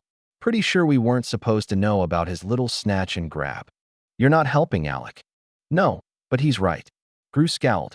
Before that, he was giving us incentives with the option to walk away if we wanted. As soon as Taylor brought up what Lucifer said, that changed to we either join up and take what he gives us or we get removed. That's not what he said. Tattletale protested. It's what the fucker meant, though. Bitch commented for the first time. Fine, maybe it was. Tattletale threw up her hands. Does it actually change anything, though? How would it not? Skitter demanded. Because yes, we know a few things that could damage Coyle's operations if the right groups learned about them. But who would we even tell? Tattletale asked. The Protectorate heard the same thing we did. The Empire helped Coyle. The merchants aren't big enough to go up against him now that the Travelers joined him, and the peerage just got hit by nearly everyone. They won't be in a state to do anything for a while. Well, there was my cue. I wouldn't be so sure about that, I said as I dropped the invisibility spell hiding me from the group. The panicked reactions from the Undersiders were a bit amusing, but I was on a schedule. A few small bolts of lightning to stop them from moving too much, and some threatening magic circles surrounding them kept everyone in place long enough that I could talk. I didn't come for a fight, so you can all calm down. Unsurprisingly, none of them did. But they were at least over the initial fight or flight reflex. Lucifer, what are you doing here? Gru demanded, ink like smoke wisping off his form. Well, I figured you all would have heard Coil's recruitment pitch by now, so I figured I'd swing by and explain why you should be working for me instead. I explained, enjoying the shock on everyone's faces. You seem very confident about that. Tattletale said cautiously. I smiled at her. I can be pretty convincing when I want to. You're not doing a good job so far. Gru growled angrily, following us back to our hideout, waiting until we unmasked. I thought the rules meant a lot to you. Compared to the boss, we had a pretty good relationship with, even if we didn't know who he was, but kept his word. I'm not seeing much of a reason to trust you, let alone work for you. The rules do mean a lot to me, Brian Laborn. Do you want to know why? I said, ignoring the sharp intake of breath from him and most of his team at the mention of his full name. Because I've been trying very hard to not get sucked into the politics that powerful capes seem to attract. Unlike Coil or Kaiser, I have no interest in ruling part of the city. I don't want some criminal empire bowing to my wishes. And I don't have some philosophy or agenda to push on the people around me. All I wanted was to have fun with my friends and maybe set up some battles with the heroes from time to time. I even had the beginnings of an agreement with New Wave before things started to fall to pieces. I smirked a bit before letting it fall away from my face. But I knew from the start that was unrealistic. The gangs wouldn't let someone as powerful as me just do whatever I wanted, let alone the PRT. And that was before the Godzilla incident, the cult, the ABB bombings. So I decided to build a reputation for sticking to certain rules. Simple things that everyone already claimed to follow, and a policy of don't mess with me and I won't mess with you. How does this help then? You're breaking your own rules. Skitter asked. I could practically see her mind moving a mile a minute trying to figure how to get out of this situation. Holding yourself to rules everyone else ignores is either misplaced pride or masochism. And I'm a big believer in what goes around, comes around. I replied, you attacked me out of costume. Taylor A. Bear, your allies attacked my home and kidnapped a girl that had no interest in being a cape. You don't get to complain if I decide to do the same. Why us though? Tattletale leaned forward. If this was just about getting back at everyone who attacked you, you could have just ambushed us, but you're trying to recruit us instead. Why not start with the Empire or Coil? Hey Tats, maybe don't encourage the Devil Lady to kick our ass when she has us by the balls. Regent complained. I ignored him. Not going to ask about the travelers? You already know they've been working with Coil before tonight, somehow. We were the only group involved that was semi-independent, but we're too small time to put this much effort into when the Empire is a bigger threat and Coil was the mastermind behind the plan. She looked harder at me. But you aren't worried about either of them for some reason. Care to explain? You mean monologue until one of you thinks of a way to escape? I laughed at how none of them bothered to deny it. But fine. The simple reason is that I'm pretty sure the Empire is going to have their own problems soon. And Coil won't be a problem for much longer. What does that mean? Skitter asked. It means she's already made moves against them. Tattletale spoke up. No, you made a move against one of them. The Empire? No, Coil. What? How? Just because I did my best to avoid participating in Cape politics doesn't mean I didn't plan for people that wanted to keep poking the dragon, Sarah. Tattletale paled. I thought you were supposed to be the devil? Regent commented, getting a small smile from me. Call it double branding then. What am I not good enough to get a name drop? I shrugged. I was mostly doing it to make a point and to avoid a fight right now because I'm busy. Rachel's name is public record, so I wasn't going to bother. But if you're feeling left out, I'd be happy to include you, Jean-Paul. Well, fuck me then. No, thank you. I have standards, I said, rising to my feet and giving the group one more look. Now, like I said, I'm a little busy at the moment. So think my offer over before making any decisions, but just know that right now the peerage is not pulling many punches. If you decide to be our enemies anyway, well, you were warned. Otherwise, I'll send someone over to get your answer in a few days. My final message delivered. All my spell circles winked out, and I teleported away. Just one more thing to do tonight. Oh, one thing I appreciated about living by the ocean and being able to teleport was that if I had someone I needed to keep around for a bit, and didn't want anyone else stumbling across them or them being able to escape on their own, it was really easy to stick them on a disabled boat for a few hours by themselves until I popped back in to talk with them. Not something I would have thought myself actually doing just a few months ago. But I guess Brockton Bay had a habit about bringing out the worst in people. My target was the Ocean Wave, a small fishing boat that floated fine. But if anyone was paying attention, they would have realized it was missing both its engines and that half of the cabin's windows had been replaced with plywood.